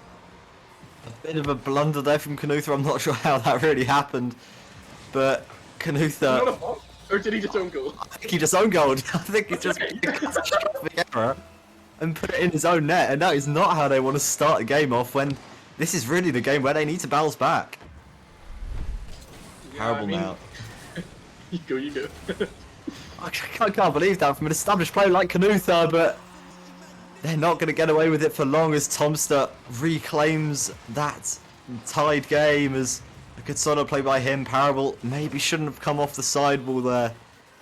Maybe missing out on that one, but good play by Tomster to reclaim the tie after they lost the lead in pretty bizarre fashion from that Knuther own goal. Yeah, you may be looking at that one as, you know, my Valentine just taking the foot off the gas a little bit. They didn't find the early challenge so many previous times, and means that Tomster has space to work with. We know that Tomster and Knuther are mechanical players, that they can do solo aerial dribbles or flip resets, whatever they want. This time it's an air dribble, and it just goes straight through. My Parable could not find the save, and means that they find this equaliser. They've scored both goals so far. Maybe they can score a third here, and it's in the right net again. Tomster receives from Knuther, but can only find the crossbar. And my Valentine survived that one, but they're not done yet, as Tomster will recycle it round. Knuther picks it up on the halfway line, pushing it forward. Land off of the backboard. Will not find much on it. Knuther into the middle for Tomster, but cleared by my Parable, and it is a breakaway now for my Valentine. They put out that period of pressure from Knuther and Co, but still, they're mounting up now, Knuther and Tomster. They're finding it more up than they were in the previous game, and maybe this is the bounce back, even though the uncle seemingly suggested otherwise. Yeah, absolutely. They seem to have settled down a little bit in this one, as we've managed to go about a minute without seeing any goals. But Parable looking to change that here, gets the flick, but it's not high enough. Tomster contends with that one nicely as Knuther now has a bit of time to play this one forward, puts it over to Tomster, whose first touch a little bit too heavy. It's going to be an easy clear now for Parable. Still progressing down the field. Tomster puts it over to the side. Llama waiting, but that's a good flip reset by Tomster. Good creativity on the ball here as he's trying to get it back to his teammate, but good play by my Valentine to make sure that there isn't a shot opportunity coming off. Knuther now moving the ball forward, and we can just see my Valentine sitting off the ball quite a long way, and this is something I've noticed them doing quite a bit in this series, playing quite passive towards their own end, and I think it's something that Knuther and Co might want to try and exploit a little bit more, as what really worked for them in game 1 was having sustained periods of pressure. But as I say that, Tomster going to take advantage of a little bit of a defensive error, and they're going to find themselves in the lead. Yeah, you see how much more difficult it is for Parable to get those easy clears on the ball when he's forced to pre-jump, when he's forced to make those reads off the backboard, and they're taking advantage of that when Tomster gets it home. So, you know, they just have to make sure that they're getting to these balls before my Parable realizes that he can come out and challenge, because he's really, really good at those 50s in the midfield on the edge of the... But when he's in his own net, it's so much harder to make those pre-jumps, and Knuther and Co have the lead. As a result of that, they might just barrel this one through. Vital demolition on Knuther to make sure that he could not find the rebound. Play from both teams. Oh, Parable only narrowly avoiding an own goal there. As now Tomster trying to force the issue in the corner, could get it into the middle. He does, but it's too risky for Knutha to commit to. And now Parable is one-on-one with Knutha. What can he do here to tie the game? Parable flicks it high, comes off the backboard. Llama with the follow-up save by Thompson. A great opportunity there. They weren't quite able to convert. Good defense, and now down the other end, Parable almost gets dunked out by Thompson. He just gets enough on it to tip it onto the crossbar. Llama now with the flip reset, flicks it high. It was a good connection on the ball, but not quite enough power to get past Knutha. And now Llama looking for the pinches, looking a little bit desperate here. This isn't something we've seen from My Parable and Llama so far this series, but they're going to almost find the goal from it. As another defensive mistake from Knutha almost cost them. Now Tomster puts it back as Knutha can try and progress out of defense, but that demo will put a stop to that. Parable bringing out the physical play, the bumps and demos coming through. Llama now looking for a solo play, could look to try and pinch it, but it's not quite there, and this game has slowed right down once more, as neither team wants to be responsible for that error that could cost them yet another goal. My Valentine are the ones controlling it at the moment. They're just trying to play it slowly though, still in that sense of offensive pressure and just waiting for your moment to strike. They take it perfectly yet again. My Parable on the rebound as Tomster cleared it out from Llama's effort, and he strokes it home into the back of the open net. It's one of those opportunities where you're like, yes, you have to score it, and yes, it's easy, but on the same token, it's not always so easy in moments like pressure. You always look at those open nets as chances for teams or couples to falter, but there is no such happening here, as My Parable did find the back of his net.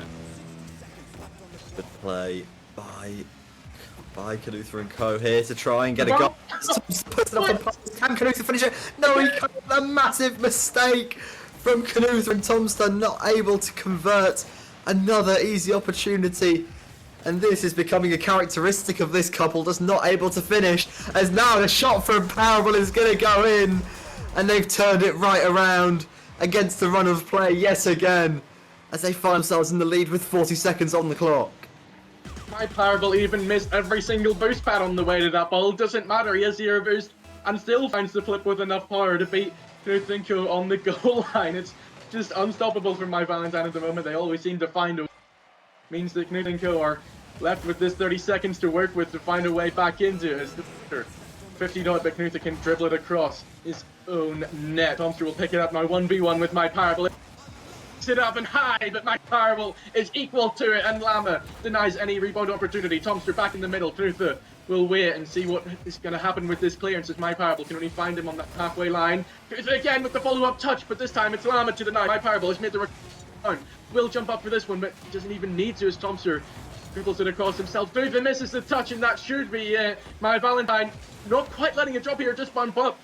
As Knutha has it across, can Tomster reach it? Llama's there first, but still something left alive. Knutha's down to the back of the net. 0-second equalizer. I can't believe it! A fantastic play by Knutha and Co. Tomster keeping it up in the air, and Knutha with the doink. Parable not back in time. We're going to overtime. Incredible. I've seen 3 0-second equalizers today now, and this one is special than the other two. Really, really well played from Tomster and Knutha to keep that one alive, and I think it must have been something ridiculous like 0.1 seconds there. The clock seemed like it was hitting 0 as it hit the ground, but now they give themselves every goal from Llama to get the win for Knutha and Co, but now they have pressure mounting. Tomster off the backboard. Knutha will have an opportunity in this one because Llama missed the touch, but will find the block in Knutha anyway. My Parable up for this. I'm looking for the counter attack, but it's off target, so Tomster has time to collect boost off of the backboard now, trying to find Knutha on the right as he misses his follow-up touch. My Parable is there. Can find the shot, looking for the demo on Knutha. Llama struggling to make much of this ball. My Parable's looking for boost though, might allow Tomster to come back in here. My Parable made the right play and cut across on the ball though. We'll launch it further forward. Tomster to collect. Knutha to finish it off, looking for that really, really nice touch on the ball to find the back of the net, but wasn't found as My Valentine denied again. My Parable chasing this one now as Tomster finds the back pass to Knutha, but My Parable intercepts. Doesn't have any boost though to make Tomster work for this one. It'll have to be Llama to come out to him and meet him on the edge of the box. Tomster up now, off the ceiling with the flip fixed under the both of them, and Knutha can finish it off. Not quite how Tomster thought that one was going to go, but it works. As Knutha and Co, they make the most of their 0-second equalizer and they win this game. It's a massive, massive turnaround for Knutha and Co. That overtime really swings the series for me. If Llama and Parable were able to take this game, then they would have been putting themselves on tournament point, but now we are all tied up at 2 games apiece in this best of 7. And that is a huge, huge comeback right at the death there. But you have to argue that it was probably deserved in the end.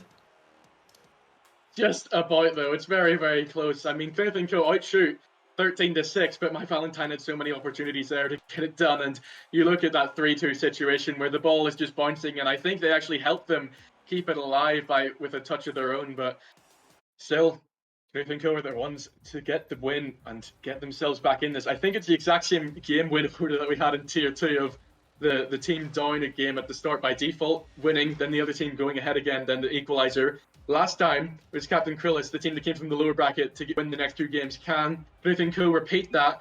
Or maybe, will my Valentine make the most of their upper bracket advantage and actually get this series one on the board, get that €40 prize pool in this Valentine's Cup?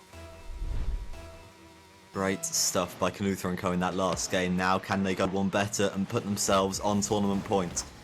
They need to avoid those big mistakes that we saw from them last game, the own goal from Canuther, and then the open net miss. If they can avoid them, then that puts them in very good stead, in my opinion. It's Parable now. Got to do a little bit of defense early on. Tomster, not a lot of boost to work with. He's going to leave this one for Canuther. But they seem to be a bit low on boost here, Canuther and Co. Could be an opportunity for my Valentine if they can try and find a way through, but the defense has been steadfast as of so far. Now up here, Llama. Can he put it on net? Yes, he can. A good redirect. I don't think Thompson was expecting that.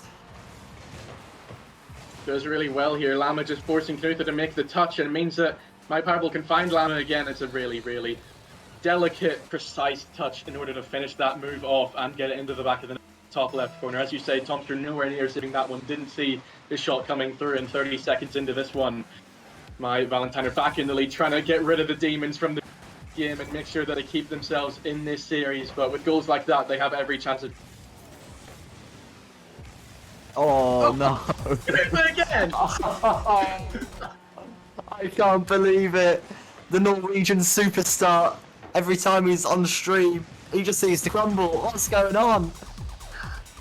That's 3 massive mistakes now in this series. 1 open net miss, 1 own goal, and whatever that was, it's all falling apart for Knuther. Despite all of the miraculous moments, he keeps on having these disastrous moments that invite my Valentine back into the series and back into the game. 2 up now, and Knuther is not helping Tomster's case at all in trying to win this grand final.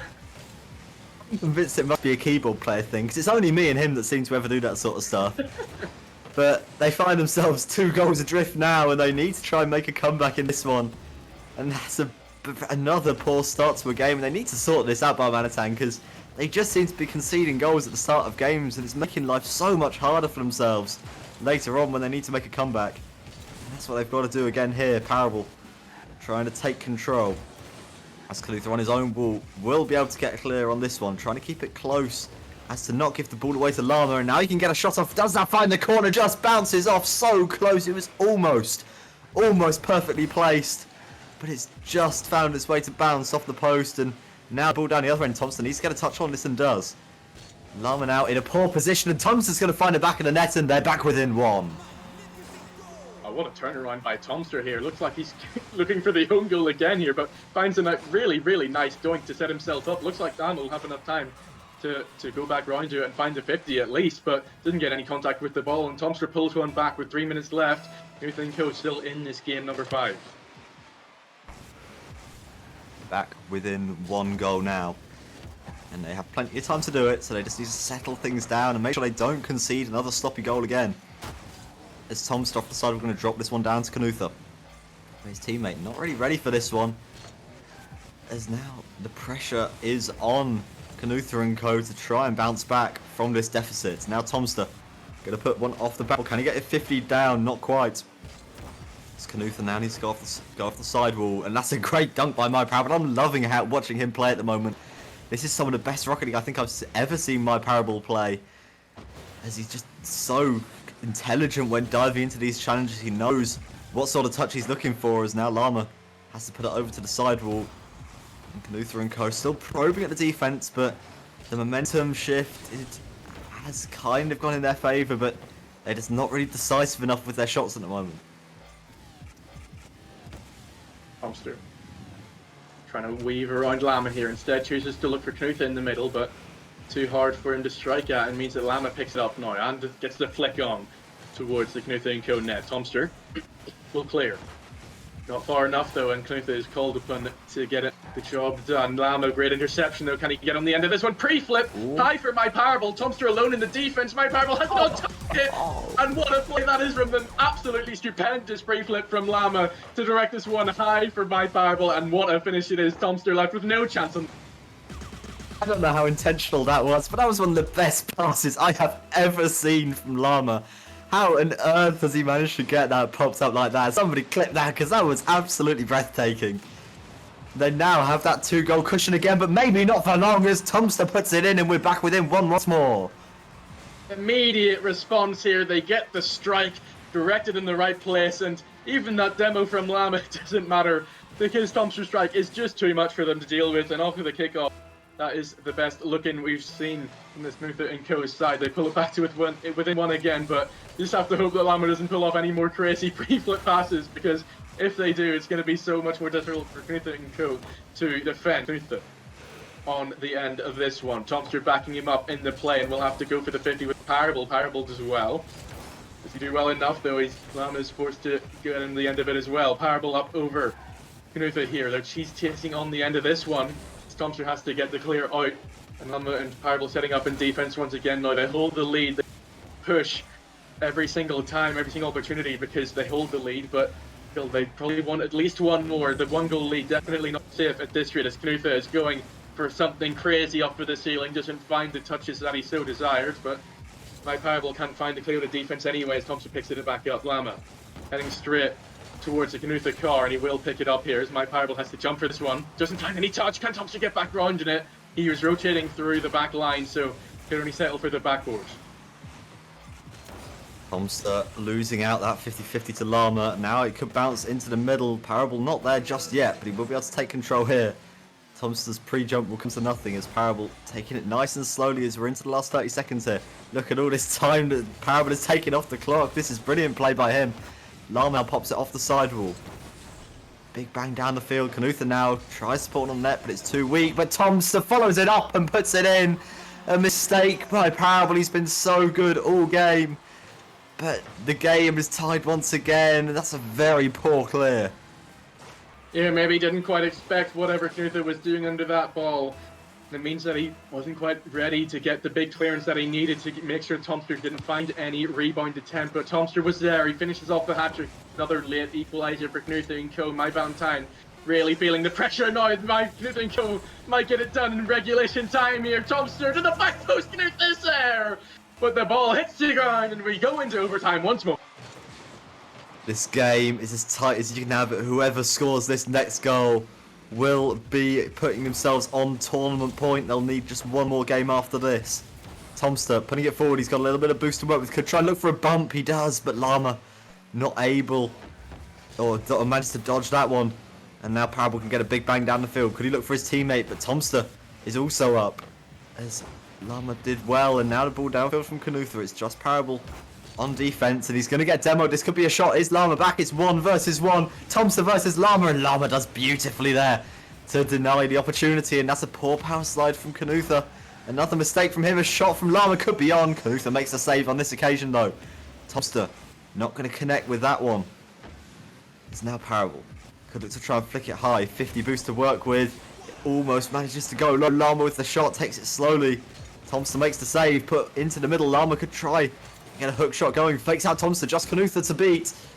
But Knutha does well to dive into that one. We remain level for the time being.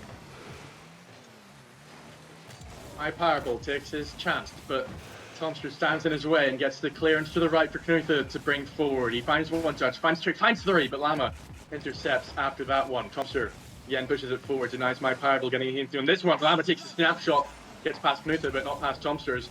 Parable will now jump for this one. Limited boost to work with off of the right-hand side, and Tomster can clear once more, but only as far as Lama on the right-hand side. Gets bumped out, and Knutha is allowed to find another clear, but again, My Valentine are setting up shop now in the edge of the box. They're forcing Knutha & Co. further and further back into their own goal line. That's a very, very important clearance. Lama might have owned goals here. He will make sure that it doesn't quite reach the back of the net. Dangerous, though. Knuthenko obviously can always threaten the counter attack here, but my Valentine set up more pressure. Knutha will circle back around in this one, beats out my Parable. Lam is nowhere to be seen, so my Parable has to stay on the ball, but can only find Tomster with his touch. He's up again for this one, double whiff comes out. My Parable has to deal with it, just takes its time, and that's vital patience to show in overtimes like this, where you may be panicking the whole time. That's Parable. Tomster now, one-on-one opportunity with Pat, and he puts it in. Knutha and Co put themselves on series point. They once again snatch a game from the jaws of defeat. As Parable gets beaten out to that one, and Tomster will breathe a sigh of relief as he puts in his 4th goal of the game. It's another soul-crushing defeat for this team that is just like, you see them go into the last few seconds with the lead. Still, my Valentine can't come off with their 3rd game win of the day, because twice Knuthenko equalise in the last seconds and twice Knuthenko win it in OT. So they're on match point now. They're on double match point now. My Valentine requires to win 2 in a row, and Knuthenko, like, they just have about them. Tomster with all 4 goals there, and even if it's been a close affair, even if my Parable is playing some of the best Rocket Leagues of his career, it still looks like Tomster and Knutha are performing as the top seed, as they should have been from the start of this day. Absolutely, they seem to be battling back, but I still want to see more from Knutha. He's just making too many mistakes at the moment, and it's making life much harder for his team. As my Valentine, they're going to need to mentally reset into this one. They need to win the next 2 games on the bounce if they want to stay in this one. Knutha and Co, they just need 1. As now we're going to get into things in a moment, as this is what it really comes down to. 40 euros on the line. You see there, my Valentine take the full 60 seconds of that game break to just think about this one, to just try and calm down and get their heads back in the game, because it's going to be morale. It's really, you're going to lose morale after 2 games like that. So they've got to battle back here, got to show strength in their Rocket League ability and make sure that there's no easy series victory for Knutha and Co here, getting into game number 6. There might be the opportunity for Knutha and Co to battle back from the losers bracket, or my Parable and Llama step back up. Do not let what happened in Tier 2 happen in Tier 1 and bring us to that game 7. Bring us to the distance of this series. We'll have to wait and see, though, because, maybe Knutha does pull off a few more mistakes, and that's what allows my Valentine back into it. Doesn't appear to be the case in the first 2 seconds, though, because Tomster just gets the kickoff goal into the back of the net. For a change, it's Knutha and Co getting a goal off the kickoff. For once, it's them not conceding one, and this puts them right on the front foot here. As just in the first 2 seconds, they find the lead. They're going to want another one, and a mistake on the kickoff by Power. It's all falling apart. What is going on to my Valentine? I mean, there's some of the parallels between this gameplay and the gameplay I was watching earlier. Ridiculous, because there were 2 kickoff goals in 6 seconds, and I said that's probably the quickest 2 kickoff goals I've ever casted, but Knutha and Co outdo that team here as they get it done in 4 seconds. Knutha and Tomster with 1 each, and my Valentine just completely collapsing off of each of those plays, and means that they're 1 step away from being defeated in this grand final, because Knutha and Co are just ready to play here. Tomster that clear away, and they look like they're just the better couple at the moment, and they're the ones that are going to be taking that 40 euros, that crown, and that box of chocolate home on this Valentine's Cup. I think we need to spare a moment of silence for Llama and Parable here. They've borderline thrown this series away almost, as now they're really on the back foot of things. Parable try and turn on this one in the midfield, and Knutha pops it high. This could be an opportunity for Llama. No, the open goal, he doesn't miss those, and they're back within 1. And they're on that road to recovery after missing those 2 first kickoffs and costing themselves 2 goals. Yeah, very, very quickly on the path to recovery, though, is the important factor there. Less than a minute gone here, and that leaves so much time. I mean, a 1-goal game is close to even in a 2v2 at this rate, considering how many comebacks we've seen today. But still, it is Knutha and Co in control, making nearly a ridiculous bench coming out from both teams for that to result in another goal from my Valentine, but no equaliser for them just yet. That might be a long-range goal for Tomster to score, but comes off with it. Backboard harmlessly, Knutha picks it back up, looking for another flip reset, doesn't quite find it though, and my Parable deals with it. Knutha popping it down, only as far as Llama though. Tomster can now get a big hit on this, could try and follow it up to get it over my Parable. And tries to do just that, and good 50-50 by him. This one could drop in front of the net. Llama Needs to get a touch and does. Parable pops it high yet again, and this is good play by my Valentine, just trying to keep the ball close and not give it away.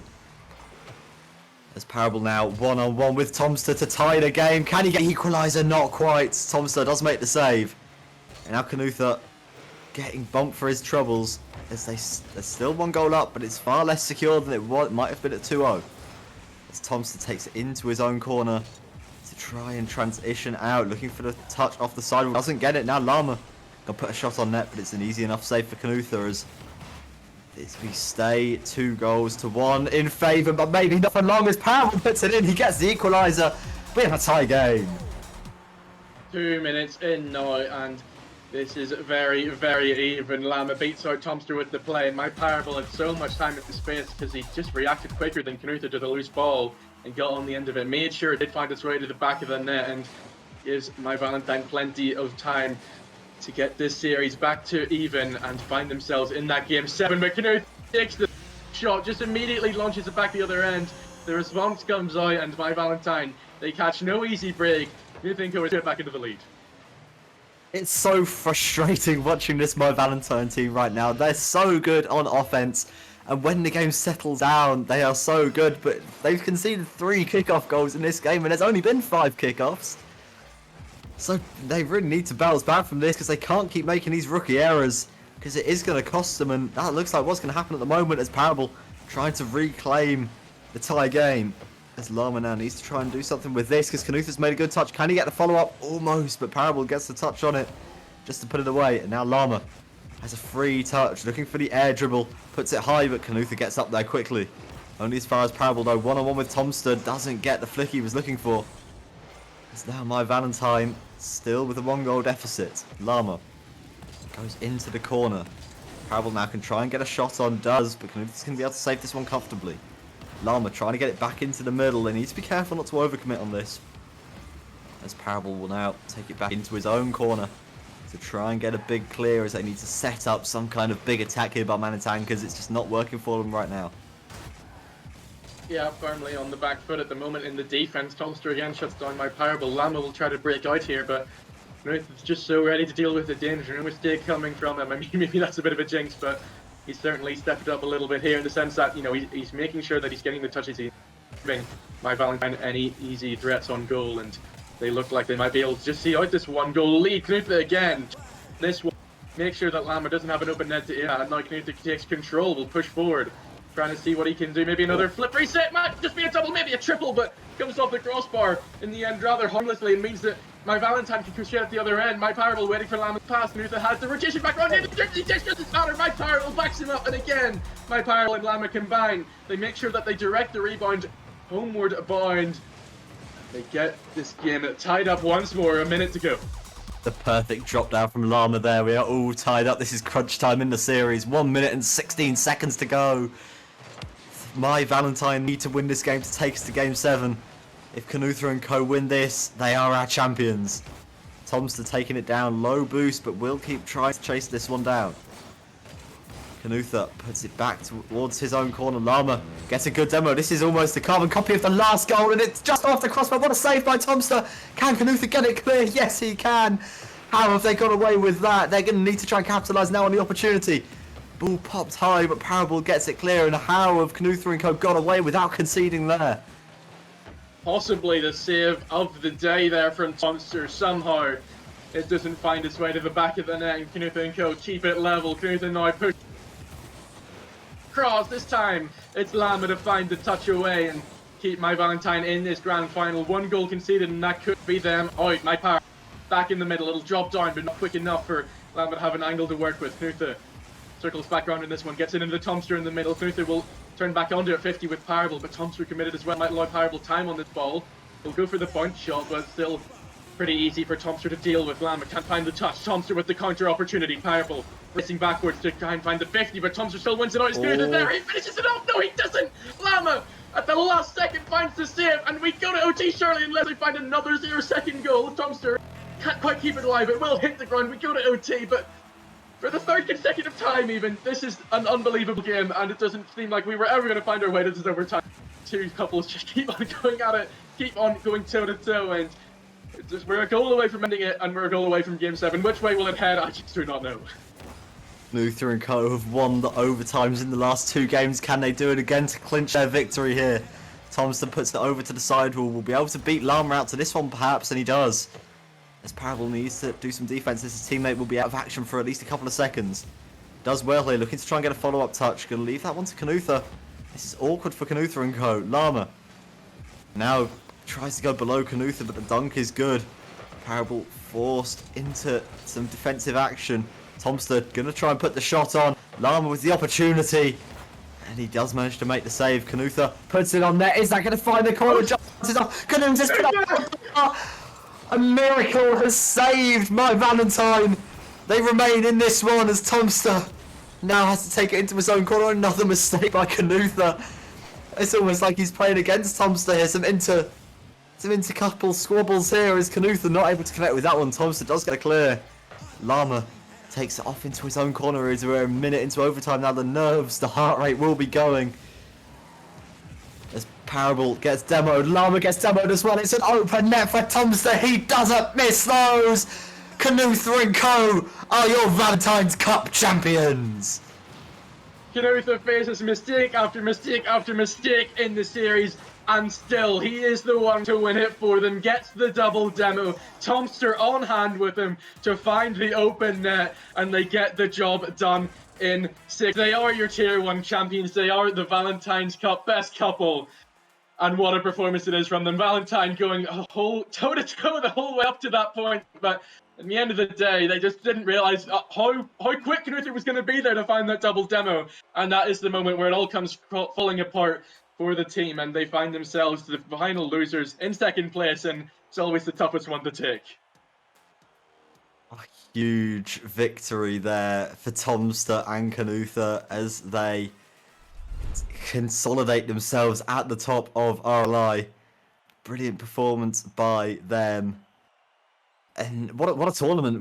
We've seen tier 1 and we've seen tier 2, and it was just a good day of Rocket League throughout.